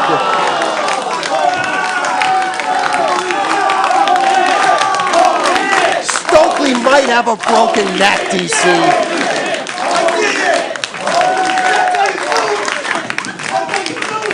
Orange Cassidy is all sorts of fired up right now. Stokely's up. Oh, this guy's impervious. Oh, my God. A dive from Stokely Hathaway. He nailed it, too. He did nail it. What is going on with Stokely Hathaway? I couldn't believe it when I saw it on Halloween. Now I'm starting to believe it. I'm starting to believe Was a little bit in MJF Stokely holding Hathaway. him back? Was Jonathan Gresham holding him back? maybe he was holding himself back. I don't know, but that was impressive. Oh, big old spear! Taking a page out of Moose's playbook. Tribute to Moose. No, 2 count only. Orange Cassidy hanging on, but is he clinging to a thread here? I don't know, calling for the red arrow once again. Thus far, both times that he's telegraphed it, it has not worked to his benefit. Trying that red arrow, and if he hits this, I quit the business. Have MLJ come back. Thanks for the confidence boost, DC. That's still you $25. Here we go, trying that red arrow. Wait, which position do you even hit it from? Orange Cassidy up. Crotches Stokely. It's a lot of crotch coming down on that. Anyway. I don't know. I don't want to know what you're thinking. As Orange Cassidy in control here. What's he going to do? Maybe a choke slam from the top? I don't know, man. It kind of looked like he was going to, like, poke him or something. I don't know what's going on. I don't know where your mind is, DC, but Orange's mind is in devastation here. Choke slam from the top. Oof, bad landing. Stokely, like a sack of potatoes, hits the mat hard. Damn, main event match, put it in the middle of the show, peeking out right now. Small package. Oh, wait a minute. Oh, my God. Stokely Hathaway has won 2 in a row. He just beat Orange Cassidy.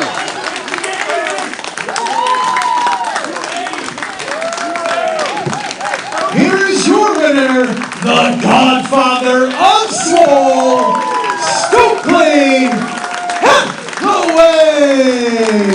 I don't know if I can fully comprehend what I just saw, but all I know is Stokely Hathaway, in the span of a few weeks, has beaten Ultraman is Black and Orange Cassidy. I don't even know what to say. Orange Cassidy, rightfully perturbed. Still the winner in our hearts. I'm going to go get MLJ. Well, thank you, DC, for joining us here. Of course, go to Beyond Wrestling on Twitter. Use the hashtag TFT Night 1.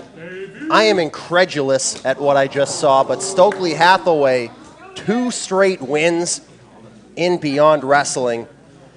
What an unbelievable contest to break up the action at Tournament for Tomorrow Night 1, as we are going to continue on with tag team action here. Oh, man, I think we all need a breather. Let's go up to Rich Palladino. And for everybody watching at home, live on YouTube right now, the tag team tournament continues, and this match is coming up next.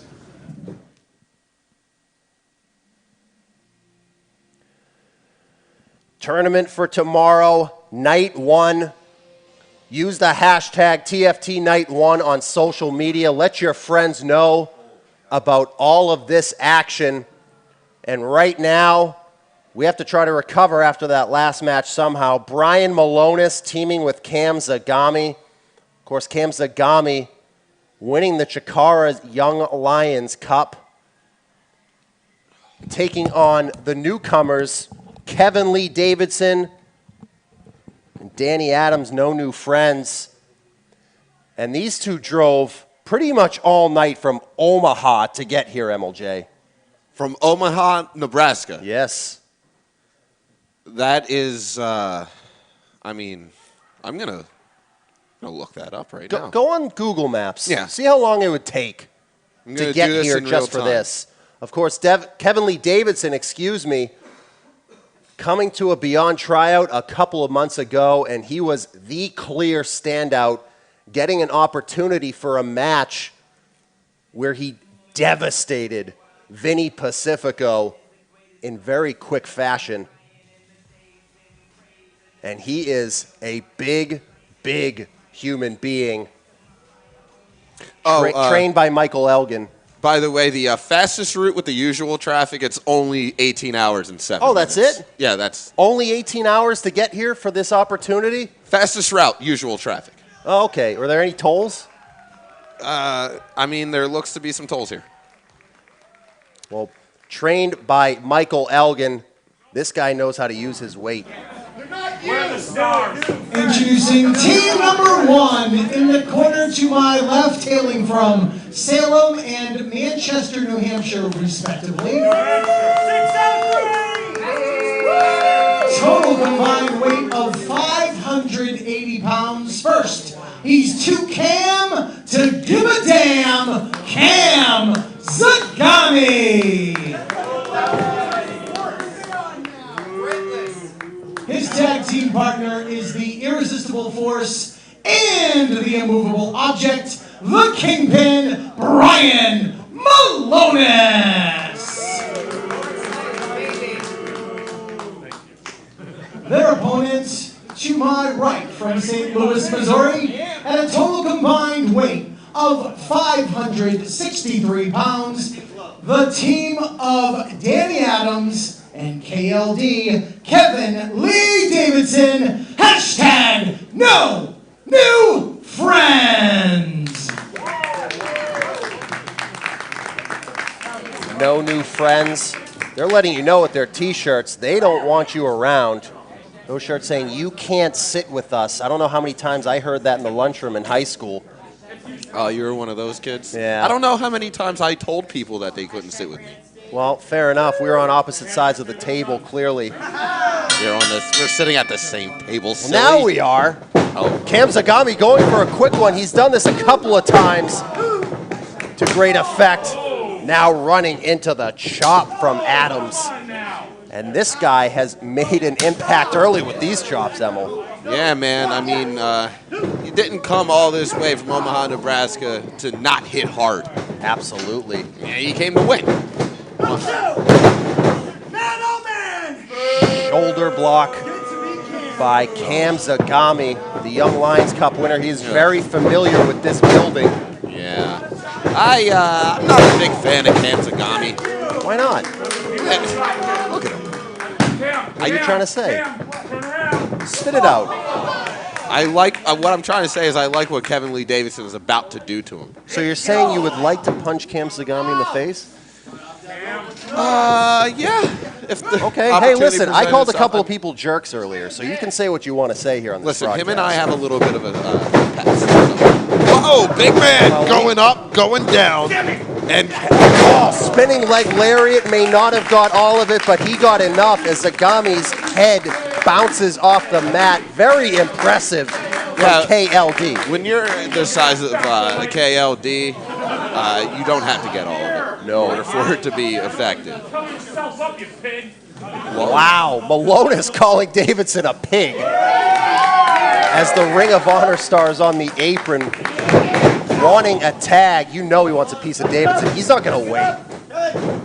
Oh, he charges and he crushes his own tag team partner.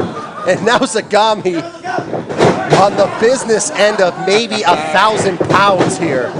As Davidson and Malonis keep trying to hit the other, and Zagami is paying for it. I know you're happy. Yeah, Emil. this is wonderful. Couldn't happen to a nicer guy.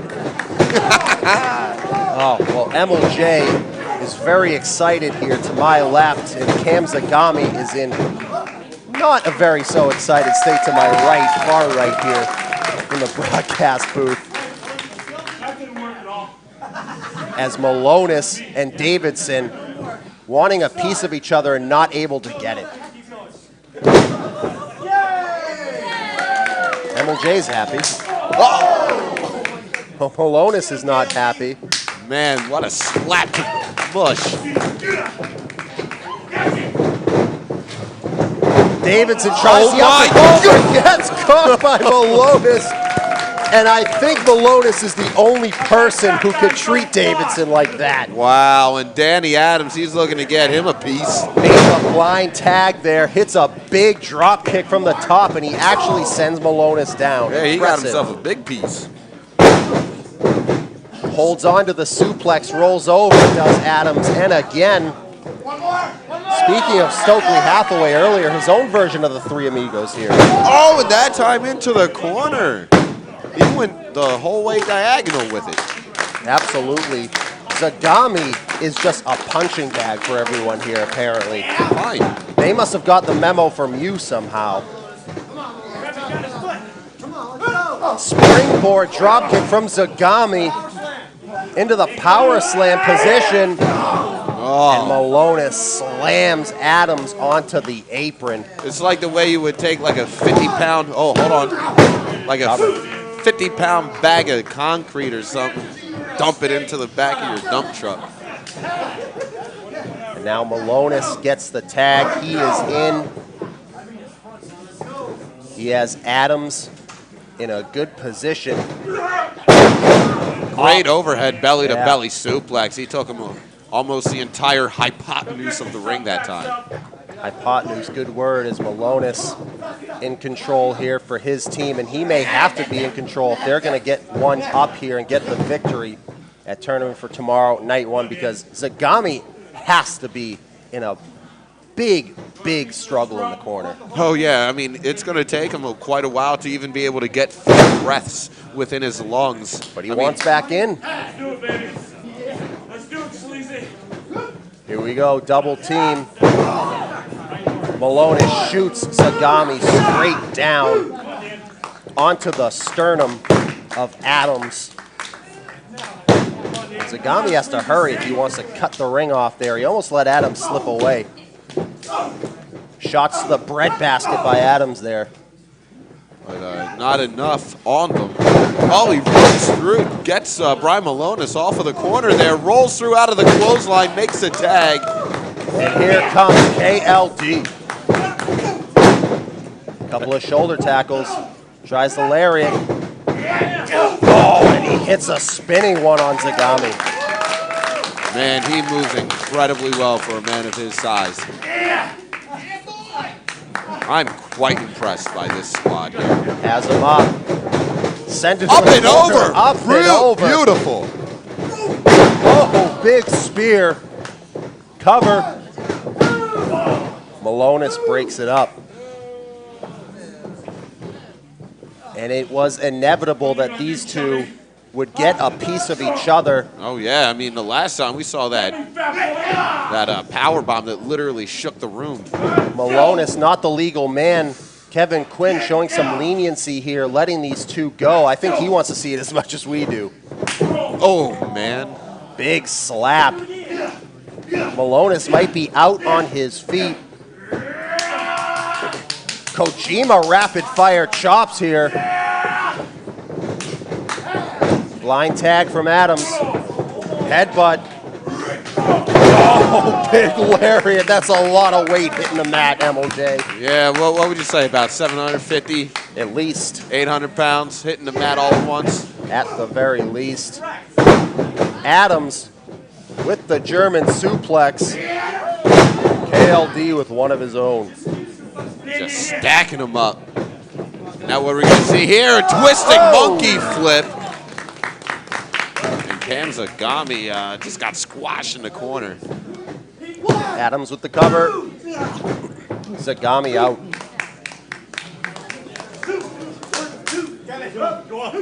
Oh. KOD calling some... Calling for him to go up.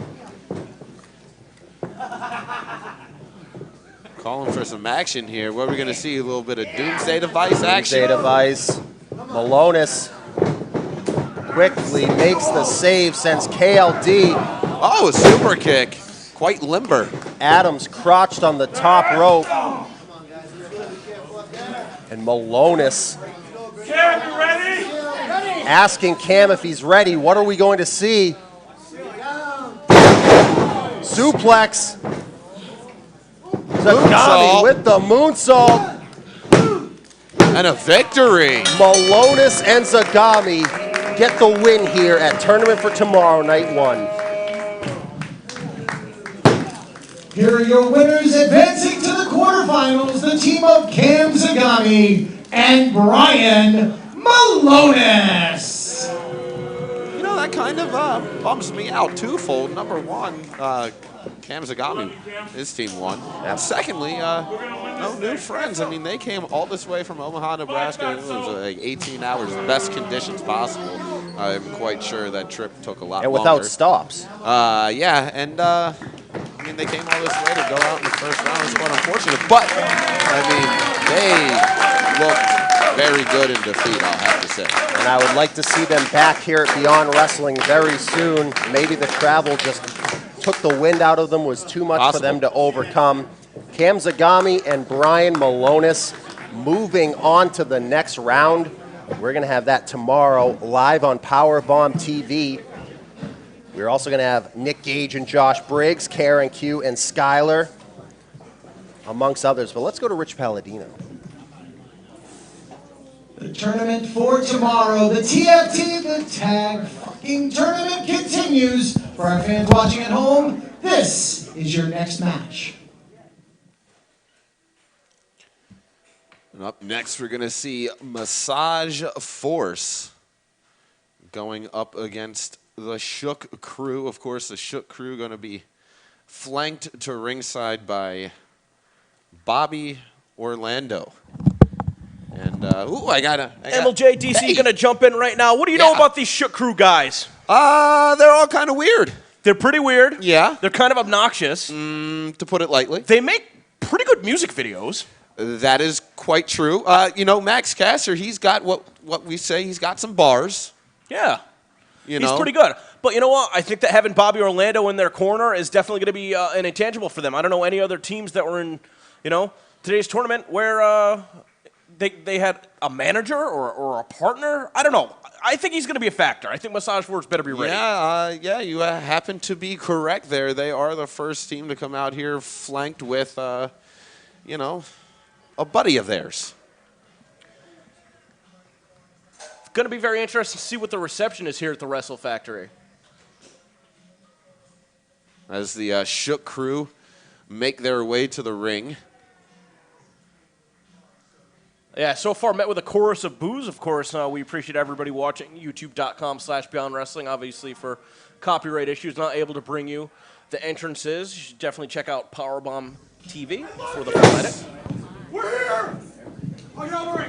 Introducing team number 1 to my left, accompanied to ringside by the GOATist of all time, Bobby Orlando.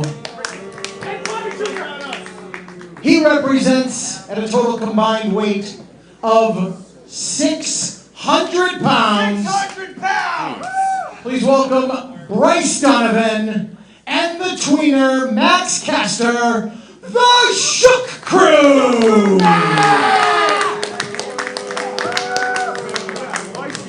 Be shook! Their opponents to my right from the Springs of Relaxation at a total combined weight of 398 pounds, the Oil Master VSK, Fetish Friendly Dorian Graves, Massage Force!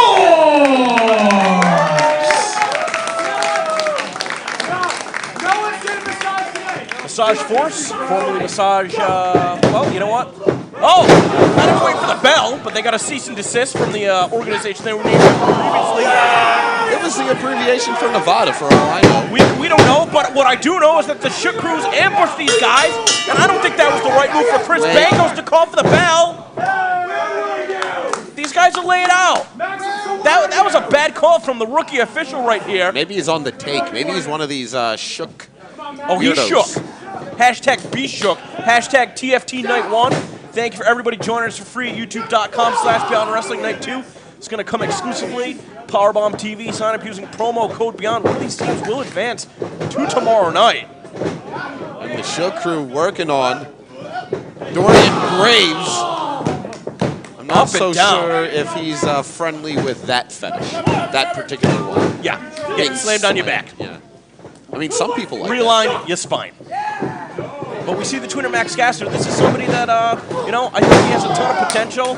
And the Shook Crew, some of the latest graduates come out of Kurt Hawkins Pro Wrestling Academy, known as the Creator Pro School in Long Island. But then again, that's where VSK and DG Graves also find themselves hailing from. Well, they were from the Springs Relaxation. But you understand my point. Yes. These guys all train together, and I think it can make for a very intriguing match. I think Shukru knows something about Massage Force, which is why they jumped him right from the get-go. But it's disappointing to see that, since I think that Caster and Bryce Donovan especially, these guys have a very, very bright future, and don't let their experience level fool you. Excuse me, easy for me to say. Oh, man, look at him coming in with a combination first with the splash down and knees. I mean, these guys, when they start getting cooking, they're a well-oiled machine. As we're seeing here, they're keeping it fast-paced. They keep the action moving. They keep the fresh guy in. They've isolated an opponent. This is all solid tag team wrestling. Like you said, don't let their relative youth and relative inexperience fool you. They I mean, know what they're when doing. you have a pedigree like that, you know.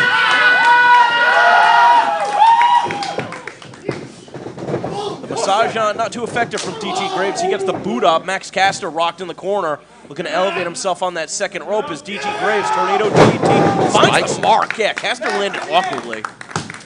Referee checking on him, as the referee should have done checking on Massage Force, part of the start of this contest. Yeah. Here comes Bryce Donovan. He's a big boy. Oh, just raining down all of his body's weight. The back of the head and neck of DG Graves. Bryce Donovan now with a handful of Graves. Now what's he got in store here? Turns it into a suplex position. Yeah, nice great show display of of strength. power. Yeah. Shakru's starting to get frustrated. And that's what happens when you're a rookie. That's when you don't have a lot of big match experience. Yeah, you really start to get inside your own head when, you know, you've been pushed to places that you haven't quite been before. I think that these guys are really taking their time, and I don't think it's in a way that allows them to dictate the pace of the match. I think they're almost wrestling like a deer in the headlights right now, and that's why you see Graves capitalizing. A few big strikes, and going to the eyes through the mask. I mean, that's plain as day, and then toss him to the floor. And this is where having Bobby Orlando, Max Caster run into the distraction for the here you referee, go. trying to hold him in place. But Graves got the boot up. Look for the whip into the post. Bobby Orlando proven to be ineffective thus far for the Shook crew. Yeah, and I think you can count him out for the rest of the encounter. I mean, he went face first into that ring post, and he got wiped off the floor. Graves trying to propel himself in. Instead of the sunset flip, transitioning to the double underhook suplex. But instead of going for the pin, he needs to go for the tag. Yeah, I mean, he's very close to his corner. Uh-oh, keep the corner of the camera. Keep an eye out for that as Max Caster pulled VSK right off the ring. DG Graves unable to make the tag, and Donovan with a stomp to the spine for good measure. Now Donovan dragging Graves into the center of the ring, now raining down a series of right hands. He's got the knee on top of the torso to control the position. Now, gonna bring him up, try to slam him back down. Of course, all these Shook Crew guys getting on Beyond Wrestling's radar, part of the tryout that we did in conjunction with Please Come Back in September. We've seen a number of competitors, including KLD, pretty proper, even though they were scheduled to compete tonight. So a lot of big things coming from the independent wrestling scene in 2019. And you got to think that Massage Force, who have dabbled at the top of the card in Beyond Wrestling as a tag team, want to secure that spot with a victory here in the tournament for tomorrow. Oh yeah, that's what it's all about. I mean, you win that tournament, you can lay claim to being the top dogs here. Able to avoid contact, makes the tag out to VSK. Springs in, takes out both opponents with that high cross body. VSK, another stud athlete. This guy doesn't get nearly enough credit for his in-ring ability. Always seems to be flying under the radar. But hopefully, with a win in this tournament, That's what it's all about. You've got the eyes of professional wrestling on you tonight, but, you know, I don't want to say tonight's the easy part, but you got your work cut out for you, because in order to be victorious, you're going to win 3 in a row tomorrow. That's traveling up to Worcester. It's pretty lousy. Wow. Oh! Lope. You know, you're barely going to get any sleep. You're going to be in survival mode, but that's what it takes to be the very best here at Beyond Wrestling. to be the best tag team on the independent wrestling scene. And also a quicker turnaround time with a 5 p.m. bell time tomorrow. Don't forget that. Well, the quarterfinals start at 3 o'clock. Oh, God. Yeah. Even shorter. Should have just ran him tonight. Wrestle Factory after hours.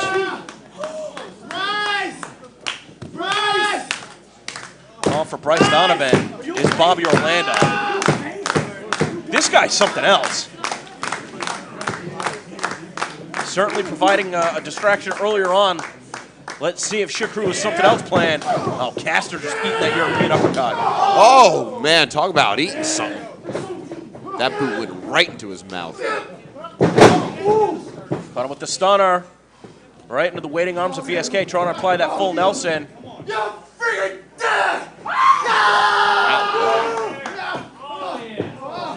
That's not the same as being dead. Oh, but that is. The double team face buster. Caster comes down hard. And Bryce Donovan in there, unable to break up the pin, but using his opponent as a weapon. Very resourceful out of the rookie. Oh, heavy overhand slap, a pair of them. And that's what you're going to do to an opponent with that type of size of Bryce Donovan. You got to strike up. Caster out of the way. Drop kick to the back of the head. VSK staggered. Saito suplex. Ugly angle on that one. He could have been knocked out. He's on spaghetti legs right now. As Caster and Donovan not paying too much attention to the rules, taking advantage of the rookie official once again, as they might be looking for a leg drop spinebuster combination. Oh no, instead the knee drop. Even worse, I think. Yeah, spells disaster for VSK. Still managing to kick out.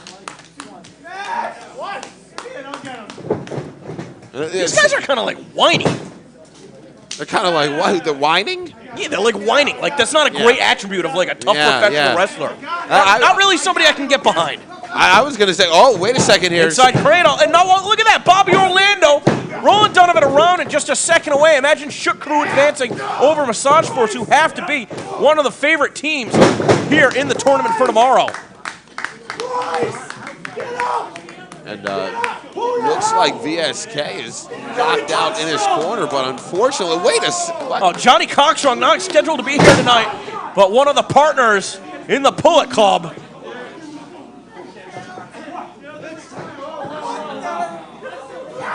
He's moving his meat around.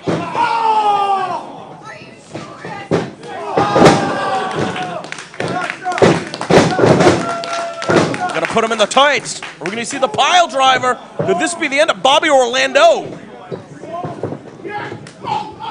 That wasn't smart. Max Caster not doing his homework, not expected Johnny Cockstrong to be ringside here tonight. Doesn't he know about that man's genitals?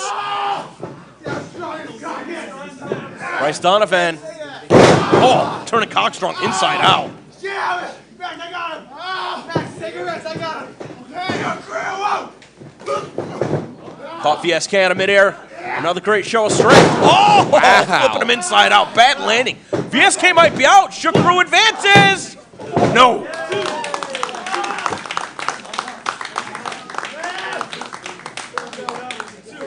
Bryce Donovan literally cannot believe what's going on now, and he's having a temper tantrum. I mean, I was going to touch on this a little bit earlier, but it certainly seems like the Shook Crew is kind of like thinking about what they want to do as things are progressing. Like, they don't have much of a strategy. Right, exactly. Yeah. Oh, what a counter from VSK. Oh, Cockstrong couldn't hit the pile driver. VSK certainly could.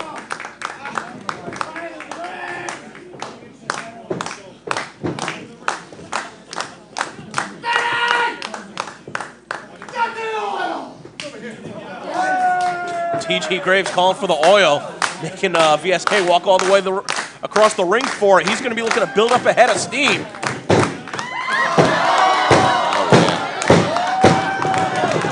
Get lathered. Oh! That was a little bit low for my money, but was good for the gooses, good for the gander. The fans in Philly coming alive as Max Caster, the tweener trying to sneak into the ring. Oh, and there we go. The variation of the Shatter Machine. Is that going to be it? Massage Force advance.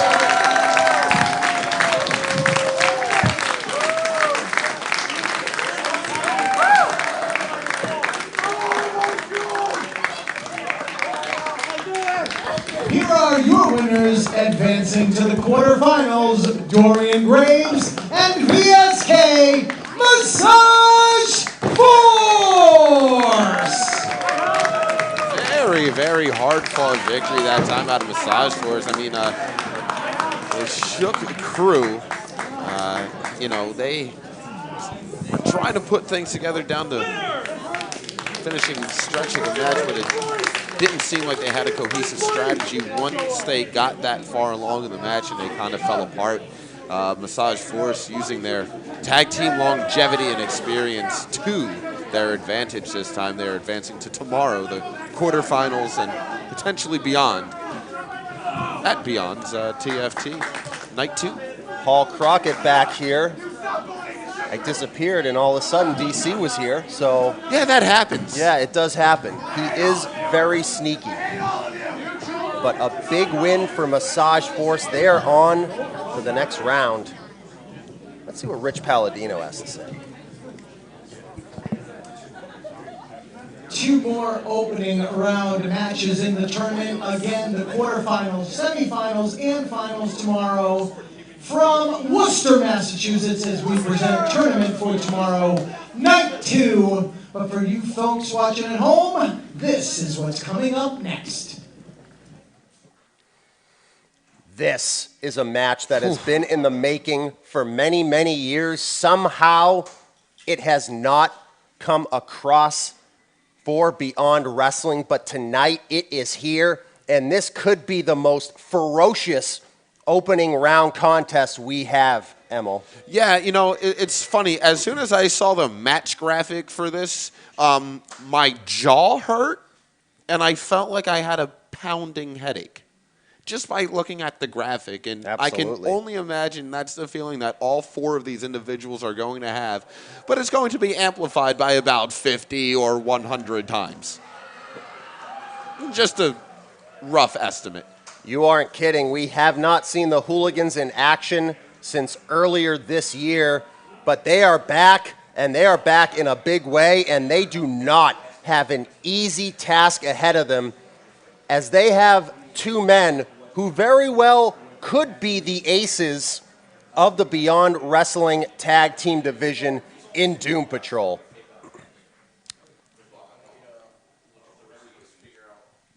Use hashtag TFT Night 1. Go to youtube.com/Beyond Wrestling and share that link with your friends. Let them know what we have going on here tonight. This has been an incredible night of tag team action, and tag teams have sort of gone by the wayside on the independent scene, I think, MLJ, and Beyond Wrestling is here to bring it back. Oh, yeah, absolutely. I always felt like Beyond Wrestling was one of the... you know, they kept tag team wrestling alive as much as they possibly could, and they've done that consistently throughout the years, I feel like. But now putting even a bigger emphasis can only mean better things for us, the fans of tag team wrestling, much like you and myself. Yes. I love tag team wrestling, one of the greatest genres there is. Following contest is an opening round match in the tournament for tomorrow, scheduled for 1 fall.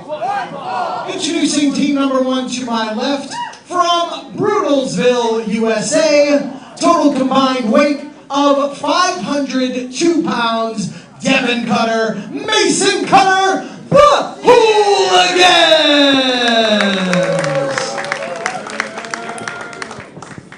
Their opponents in the corner to my right, fighting out of the Pazuzu Projects, weighing in at a total combined weight of 450 pounds, Dirty Daddy Chris Dickinson, and the Savage, the master of the Yow Jaka. They are Doom Patrol! Chris Dickinson and Jaka with a lengthy reign as the Evolve Tag Team Champions, going all over the country defending those titles. In the last calendar year, the Hooligans come charging, but the Doom Patrol is ready and waiting. And yeah, this looks exactly the way I envisioned it. A completely wild and woolly, batten down the hatches, Katie bar the door, whatever you want to say, you name it. However you want to say it, it's going to be dirty. A Pier Sixer. Sure, Pier 6 brawl. Sure. Yep.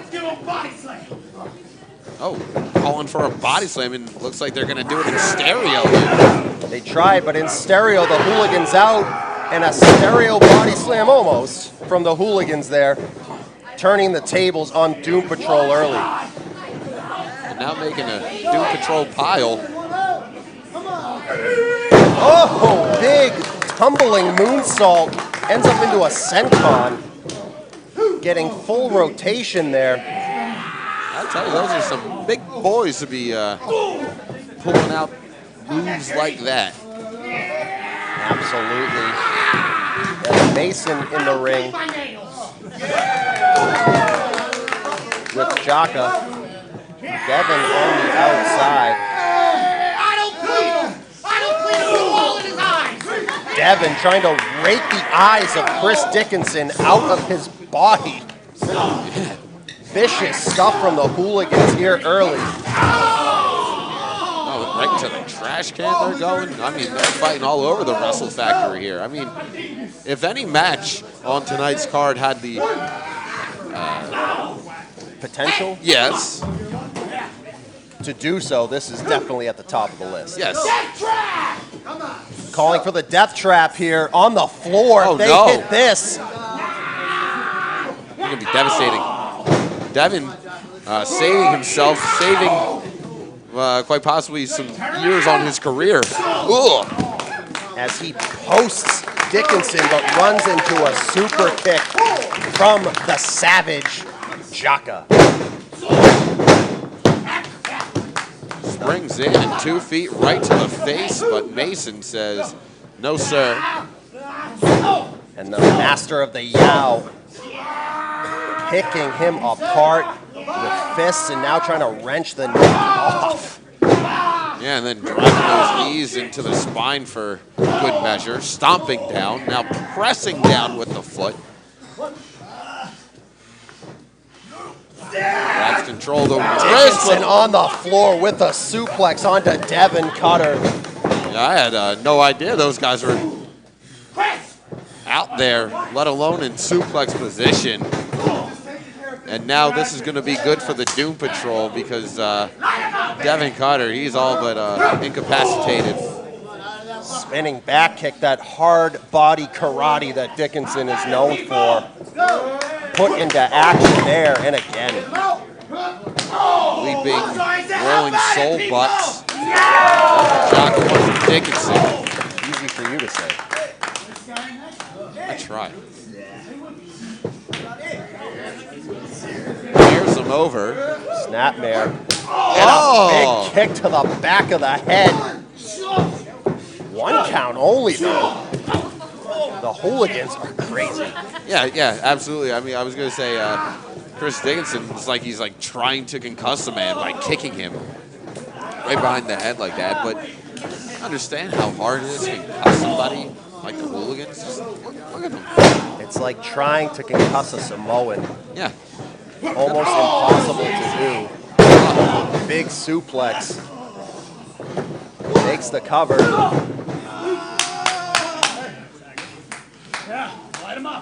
Now more on the floor here. Oh my, trying a pile driver on the floor. Gotch style. Oh. Puts Devin down. He held it. Devin convulsing on the floor, and now Doom Patrol has Mason right where they want him. Yeah, I'll tell you what, this is 100% all the way for Doom Patrol right now. They've wrestled, well, they've fought this match quite well. Absolutely. Continuing to battle, continuing to fight back. Doom Patrol with an incredible pedigree, incredible resume in tag team wrestling, particularly in Beyond. They are at home. This is a big home game for them. But the Hooligans are continuing to try to get back into it, but it doesn't look good, Emily. Yeah, especially with the way that Dickinson is going to work on Devin on the outside. But look at this, Mason trying to fight back here, but It's hard to fight off two men, especially when those two men are Jaka and Chris Dickinson. From the slums of Shaolin, they've come up doing this their entire lives. The strength of Dickinson. Gut wrench powerbomb there. Just released him at the apex. But you want to talk about fighting your way through life. The hooligans did it too. They just did it in different locations. Yeah, it doesn't appear that the hooligans have ever had like an easy day in their lives. No. And I think by choice. Oh, yeah. Oh, a kick right to the face. And that thud you heard was the body of Devin Cutter just crashing to the floor here at the Wrestle The fact that he was Factory. even able to get up from that Gotch-style pile driver on the floor speaks volumes about his tenacity.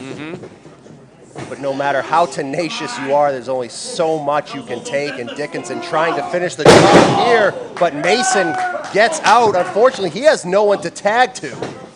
This has been like a handicap match almost the entire time. And this is why these guys are so great in the world of tag team wrestling. They've done it all over the planet, and they continue to do so here and beyond at Tournament Foot tomorrow, night one. Use hashtag TFT night one. Go on social media. We are here live and free at youtube.com/Beyond Wrestling to celebrate 1.15 million followers. Let people know what you're watching. Yeah, emphasize that big F word too.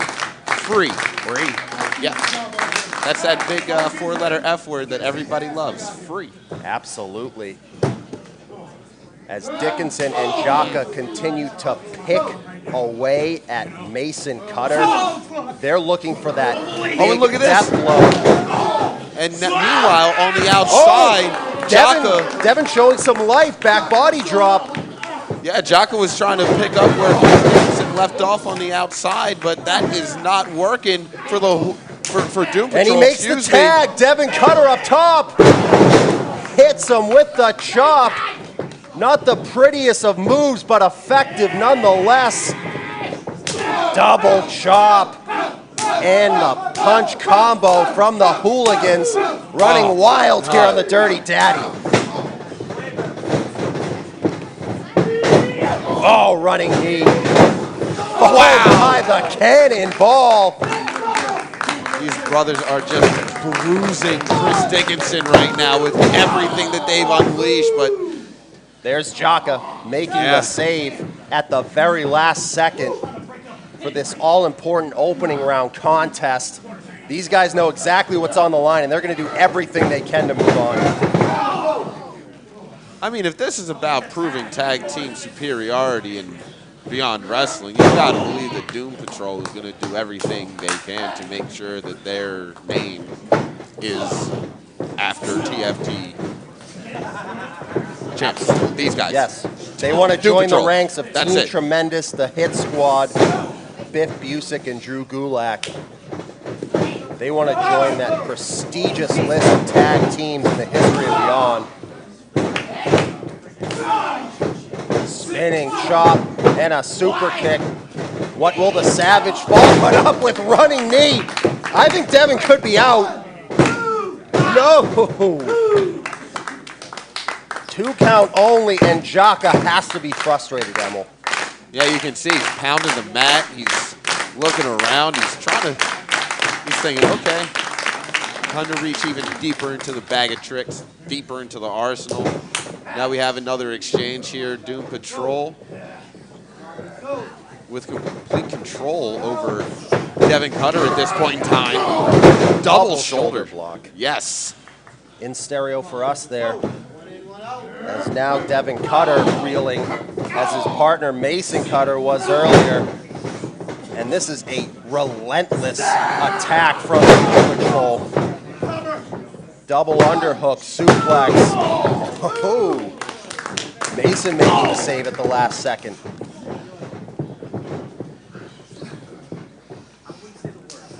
Irish whip. Roll through to the headbutt. Dickinson follows it up. Yeah. Nice little right hand there from Jaka. This has been a one-sided affair. This might be the most one-sided affair of the night so far. Yeah, it certainly seems to be the case. I mean, I don't want to count the hooligans out, but I mean, I might have to. I mean, these guys have been against the Doom Patrol, no less. You're going against a #1 seed here. Yeah. Doom Patrol's a #1 seed. They would have to be. Oh, but look at this. Just when you start to count them out, they start to fight back, and so it seems. Devin Cutter fighting his way out of that scenario. Now we got a double goozle out of the hooligans. Oh, double choke slam. They're back in it. Jaka charges. He misses. To the double throat. chop to the throat. It's the stunner. Blockbuster. Makes the cover. Oh my God. The hooligans got him. Wow. What an upset. Just like Here are that. your winners advancing to the quarterfinals, Devin and Mason Cutter, the Hooligans. Unbelievable upset. And if you want to call Doom Patrol a #1 seed, that was like UMBC last year beating Virginia in March Madness. Oh my God. I mean, I'll tell you something. The hooligans, you know, we were just about to count them out, or at least I was. They were getting the.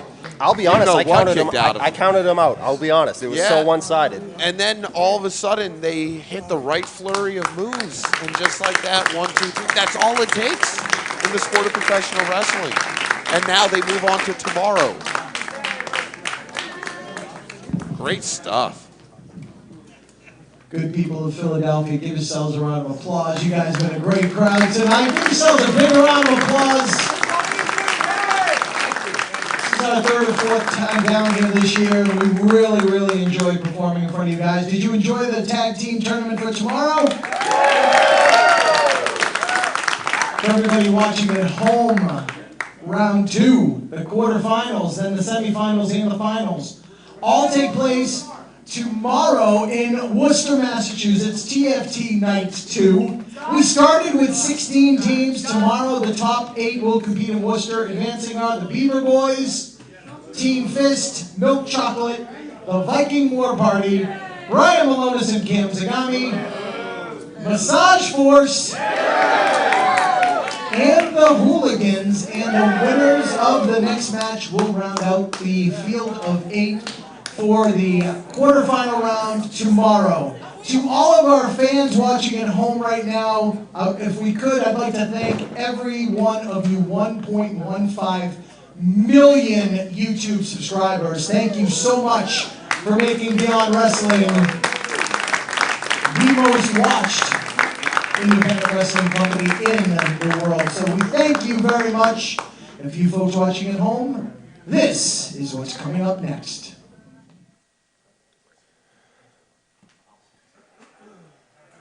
Tracy Williams and Wheeler Yuta are synonymous with Beyond Wrestling, and for very good reason. Tracy Williams has carried the Powerbomb TV Independent Championship with pride and with prestige, defending it very honorably and very well. And he's got a title defense coming up on New Year's Eve, but right now he is teaming with the winner of the tournament for tomorrow from last year, Wheeler Yuta, still holding on to that title as we speak, as he defeated MJF in the finals.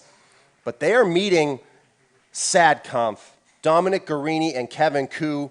It's like a yin and a yang, really, when it comes to one's a vicious striker, the other can get it done on the ground, Emil. Oh, yeah. I mean, they have the, like, if you take the perfect MMA style athlete, the perfect striker, the perfect grappler, and you clone him, but you take one of the best, you split the best attributes between the two, and you create the ultimate in both. The following contest is an opening round match in the tournament for tomorrow, and it's scheduled for one fall. Team number 1 to my left, at a total combined weight of 412 pounds, first from Nashville, Tennessee, True Till Death, Kevin Koo.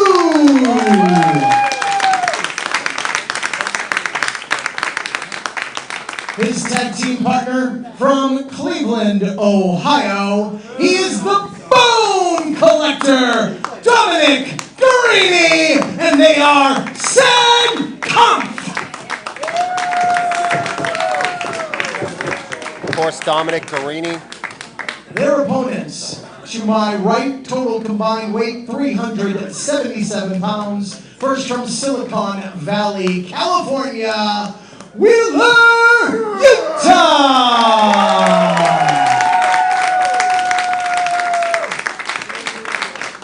His tag team partner from Brooklyn, New York. He is the current Powerbomb TV Independent Wrestling Champion, Hot Sauce Tracy Williams. And they are collectively known as Hot Wheels. Forgive me for getting ahead of myself there. I'm just so excited for this main event contest. These two together are something else to watch, Emma. I'm very excited. This is my first time taking in either of these tag teams in a live capacity. And, I mean, you know, I'm going to sound like a broken record. Of course, it's the main event. But this is another time, like, when this matchup was announced, like, I was super excited. Much like every match on this card. I mean, every match on this card, like I said to begin with, like, it's just crazy. But, you know, just this specific combination. Tracy Williams and Guarini, a lot of history and Evolve. And Guarini eating that shot and daring Tracy Williams to hit another. On the long list of professional wrestlers I would dare to hit me, Tracy Williams is at the very bottom, but that shows you how confident Guarini is in his skills. Nice takedown out of Guarini. Goes for that knee bar, but Tracy Williams right there. You're not going to get Tracy Williams like that. And if you notice, right above the right eye of Hot Sauce, you see that bandage injury suffered just last night in Cleveland, Ohio, and now here he is in Philadelphia, still competing, and he's not going to let that deter him coming into this match at all whatsoever. I spoke to him a little bit. He said, hey, it happens. Yeah. It's part of the sport. If a wrestler is 100%, I'll call you a liar. Okay, nobody is. Snapmare takeover into the headlock by Hot Sauce. And Guarini has been dying for an opportunity to get into Beyond Wrestling, and this is a door that has been opened. But when a pit bull like Tracy Williams is on the other side of that door, do you really want to go in? Yeah, well, that time you saw Dominic Guarini kind of scoot out the back door and escape from that submission hold and apply one for himself, but once again, too close to the ropes. Oh, heavy kick to the leg of Guarini. Even. And another. Ooh, ugly, ugly. Just with the backhand to the side of the head. Oh, knee to the gut. And Tracy Williams. Talk about, how about a classic hold like that? Sure.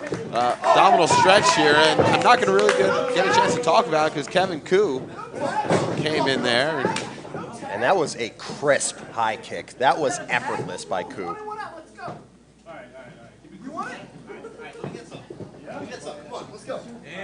And Wheeler Yuta asking for the tag. He wants some himself. He is a game competitor. As I mentioned previously, holding a victory over MJF for the tournament for tomorrow, and a win over Matt Riddle this year. So he has a lot of big wins under his belt. Oh, Kevin Koo saying, hey, if you wanted some of me, come get yourself some. And at an early age, so well traveled, doing a tour with Michinoku Pro last year, getting some experience. Nice waistlock takedown, but Kevin Koo very quickly. Really learning his craft under the tutelage of Drew Gulak. And if you learn under Drew Gulak, you are going to know how to do everything and how to do it very well. 150,000% true there, Paul Crockett. Wow, look at that. Look at that escape there. From Wheeler Yuta to go into a headlock of his own. Kevin Koo now on the bottom side of this predicament. Talk to him, Kevin. Come on, find a way out, buddy. As Kevin Koo talked a big game right now, Yuta has the advantage, but Kevin Koo is a very dangerous man. Not only can he strike with you, but he can do it all. He can go to the mat and do it as well. Whoa, look at that. Yuta showing some fire here, and I think against these two guys, you have to show a lot of fight. Come on, give me him. Well, Wheeler Yuta now asking for a little bit of Dom Guarini. He gets his wish. I Question like is this, it man. going to Yo, be a good wish? Wheeler Yuta's hungry tonight, man. Absolutely. This is a home game. Well, yeah. We talked about that with Rory Gulak before. Very similar for Wheeler Yuta. This is a very fresh Wheeler Yuta. He's used to traveling the roads, being on the road for long hours, long stretches before he gets into a Beyond Wrestling ring. Now, this is a home game for him, but right now, he's not feeling too good. Ooh, fires back with an overhand chop, and Kevin Koo said, yeah, let's go. That's what I came for. Koo asking for another one. Whoa. That temperament that has made him well known on the independent scene coming out to play here in this main event.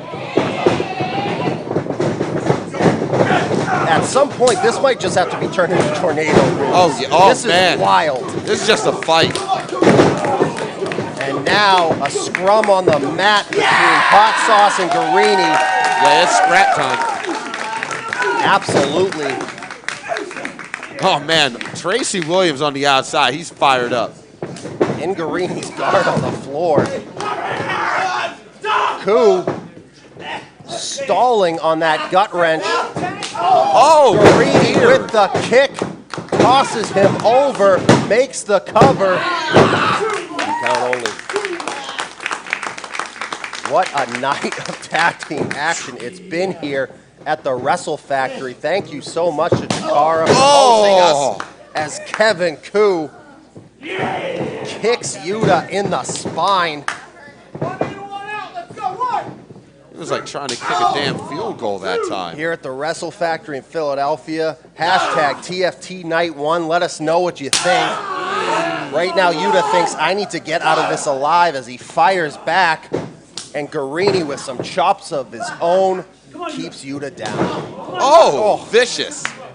It's like a reverse curb stomp he did. Come on! Back up. Guarini and Koo picking Yuta apart on the ground. But Yuta up to his feet, showing that resiliency that carried him to the victory at Tournament for Tomorrow last year. Over MJF in the final. Look, Kevin Koo just stepping on the ankle of Yuta and stomping down across it. And again with that well-placed boot right between the shoulders, it looked like. And Koo just taunting him here. Not even with vicious strikes, taunting him, and Yuta lets him know what he thinks of that. I'll break his neck! Koo calling to break his neck, but no.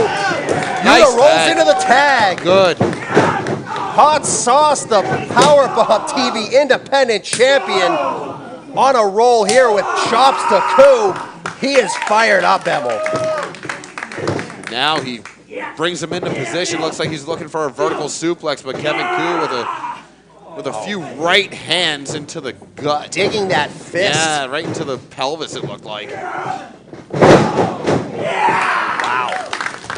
Unbelievable strength by Hot Sauce to get Koo over for that suplex. Spinning lariat in the corner. Every time Hot Sauce hits one of those, I'm more impressed than the last time. He really digs in on those. Oh! Yuta up top, follows it up with the elbow. Hot Sauce makes the cover. No, 2 count only. Our cameraman got kicked there.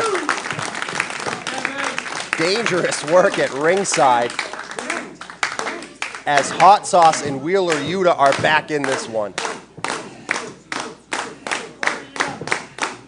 Now what's Hot Sauce singing is, leaping stomp right to the prone body of Kevin Koo. Right to the shoulder blade.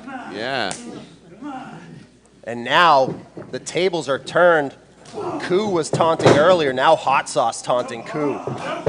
Let's go. Come on.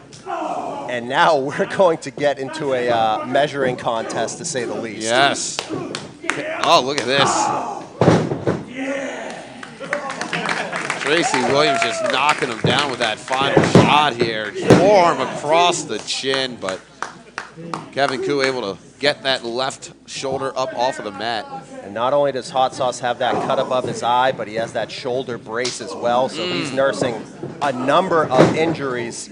But right now, adrenaline carrying him to this performance. Yeah, adrenaline's a hell of a drug, man, I'll tell you what. Now he's trying to lift Kevin Koo up.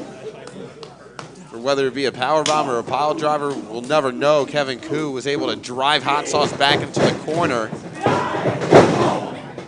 Just rams his entire body into his opponent there, does Kevin Koo twice. As Koo going for another, runs into the boot of Hot Sauce. Now Hot Sauce up to the second rope, but is met with a chop by Koo in this really fantastic back and forth battle between these two competitors. Uh-oh, this isn't where you want to be. Shot to the back, but here comes Dominic Guarini. Guarini sensed the danger. Hot Sauce has finished many men from that position. He is just punching him right in the face. And now Yuta has Guarini out on the floor as Hot Sauce takes to the air, but Koo catches him, holding him, calling for Guarini. And Guarini spinning back slap. What in the world? Hot Sauce reverses, Koo up and over. Oh, God, dragon suplex. Guarini falls up with a German. Hot Sauce instinctively goes for a tag in the wrong corner. Yeah. He's altogether in the wrong spot. Oh, running drop kick from Koo. Oh, he's all stacked up here, and No! sad cam. Wow. Almost took Hot Wheels off the tracks. You said it. As Kevin Koo and Hot Sauce Tracy Williams both down, struggling to make their way to their feet here at this fantastic main event tournament for tomorrow, night 1 in Philadelphia at the Chikara Wrestle Factory, live on youtube.com/Beyond Wrestling for free. Use the hashtag TFT Night 1. Let us know what you think. As Kevin Koo, despite all the damage he has taken, is begging for more. This guy is different. I'll tell you, all these guys. Just shrugs it off. Well, he shrugged it off at first, and then the effects sunk in.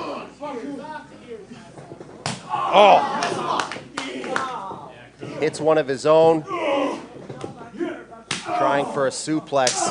And Williams with those slaps right under the armpit. Those are dirty. Oh, my God. Koo with some of his own. Oh, brainbuster! He dropped him right on top of his dome. Williams is out, but Yuta is there for the save. And, yeah, that's very, very lucky for Tracy Williams that Yuta was able to come in for the save. Because if not, Hot Wheels would have been out of this tournament. And now slapping each other to fire themselves up. As if they needed more adrenaline. Double suplex.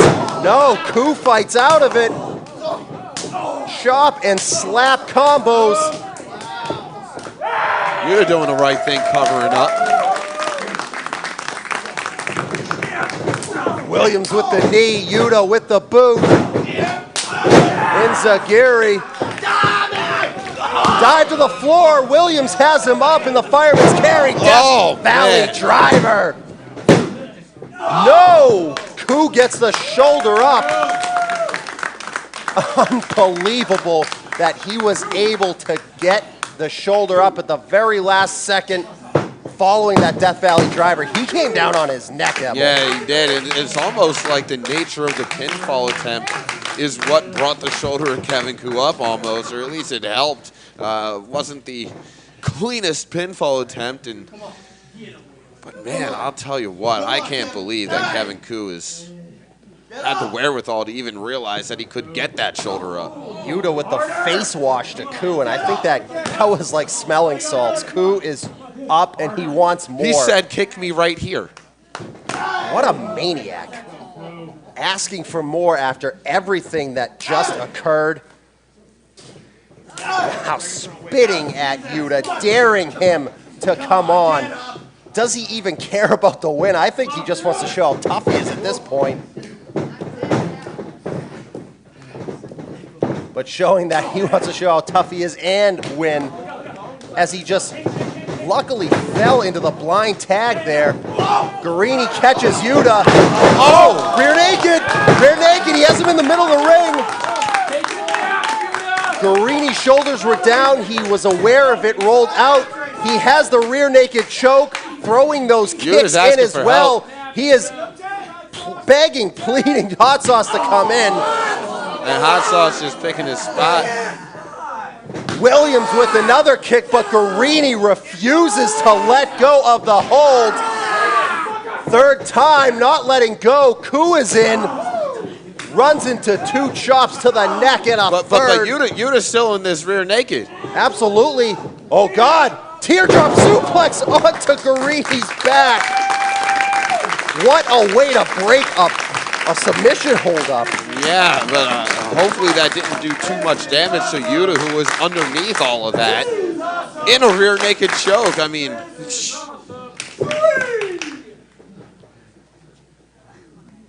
Yeah, everybody's spent, completely Absolutely. Everybody is out. Hard-hitting match, this man. Main event, hard-hitting main event tournament for tomorrow, night one. We have night two coming up tomorrow. That's going to be on Powerbomb TV. Go check that out. But right now, this main event is off the chain, Emma. It sure is. Is Yuta laughing this off and saying, come on and bring it? Like Koo did earlier, he is laughing it off, asking for more, chopping away at both of these men. And now, double team try from Sadconf. Yuta with the super kick to Guarini.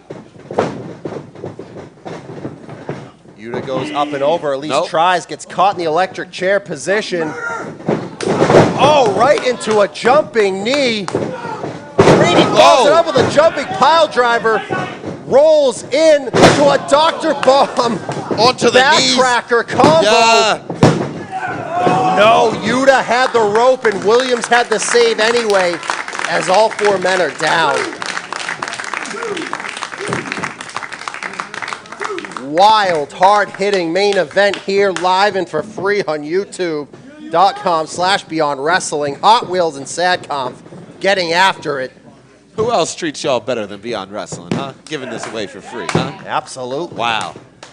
As Williams expertly dragged Yuta into their own corner so he can make the tag. And he is Look at this. pleading for Kevin Koo to come in. Like Wyatt Earp and Doc Holliday. Charging into town. We're about to see two gunslingers go at it. Yeah, off come the pads.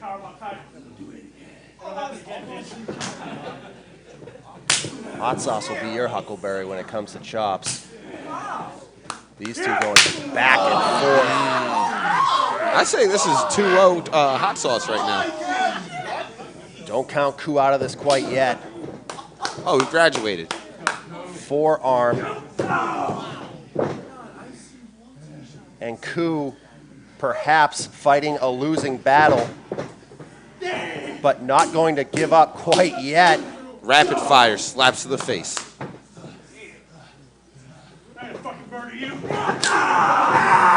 Back elbow from Hot Sauce. eats the chop as he went up to the top. Oh, has him for that DDT, nails it. Hits the lariat. No. And he had him stacked up that time, Paul. Yes, he had his body weight fully pressed on top of Ku, and yet that was not enough here in this main event of night 1. I'm not done yet. Wow. Kevin Ku letting him know he's not done yet. Wow. Nothing's worse than being in a fight with somebody who's talking to you at the same time. Absolutely. It's That a sucks. total mind game. Yeah. But if there's anybody who's not going to fall for a mind game, it's going to be Hot Sauce. Oh, man. He Grabbing broke- the fingers of Kevin Ku in this abdominal stretch. Now turns it into an octopus hold. Yeah, man. And it's in deep. Guarini tries to cut him off. Yuta right there to make the save. Going for that STF. STF octopus combo here in the middle of the ring. This could be it. Nowhere to go for Ku and Guarini. Now going for that pile driver. Oh, stuffed him with it. God, Completely nailed stuffed him. it, That's cover. it. 2, 3. Hot Wheels leading the way into tomorrow. Here are your winners, advancing to the quarterfinals. What the Hell. What is What's wrong with the monitor, guy? Hey, what's wrong with the monitor? There's something going on with the monitor. I don't know if the people at home can see it. Look, it's completely dark in the Wrestle it's- Factory. It's pitch black in there. I don't know what's going on. Okay, the lights are back on. What is that? You were so far choosing to ignore the challenge I issued for your Powerbomb TV title. Did you think I would relent?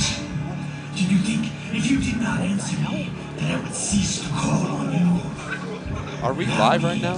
Yeah, we on? Doubt you may have about the seriousness of my words by bringing the challenge to you more directly.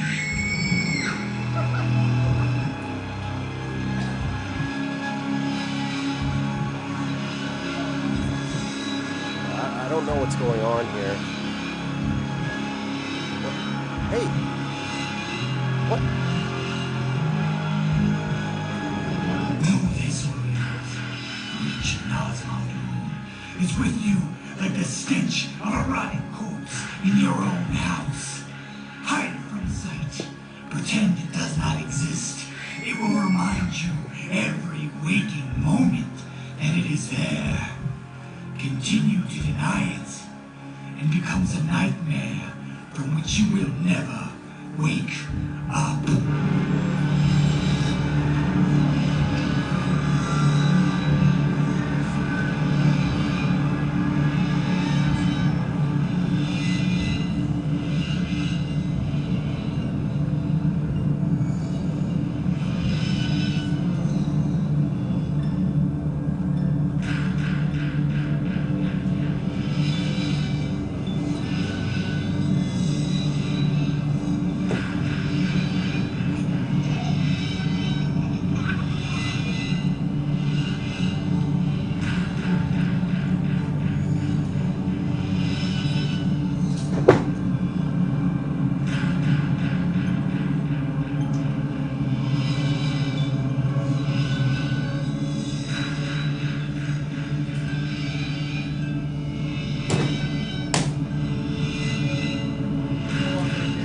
Come on, Wicked. Come on, bring it. Bring it. Come on. Come on.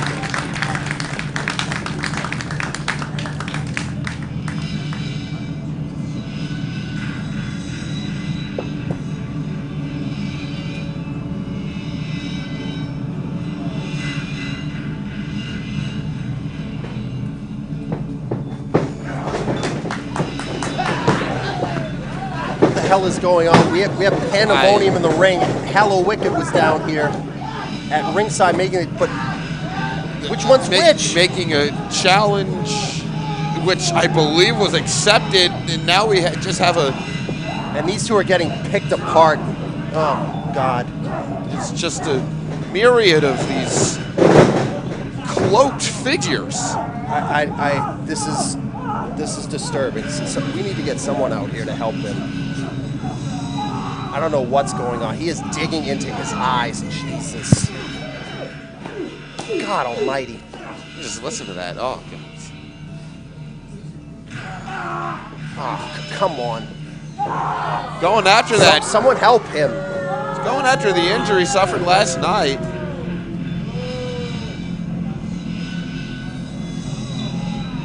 What is he doing? Laying into that cut. Oh, Come on, God. man. This is grotesque. Gruesome. Tracy Williams is one of the toughest guys I've ever met, but even this is too much. I can't really make it out. Is he cut? Oh, Jesus. Gotta get some help out here. We gotta get someone out here.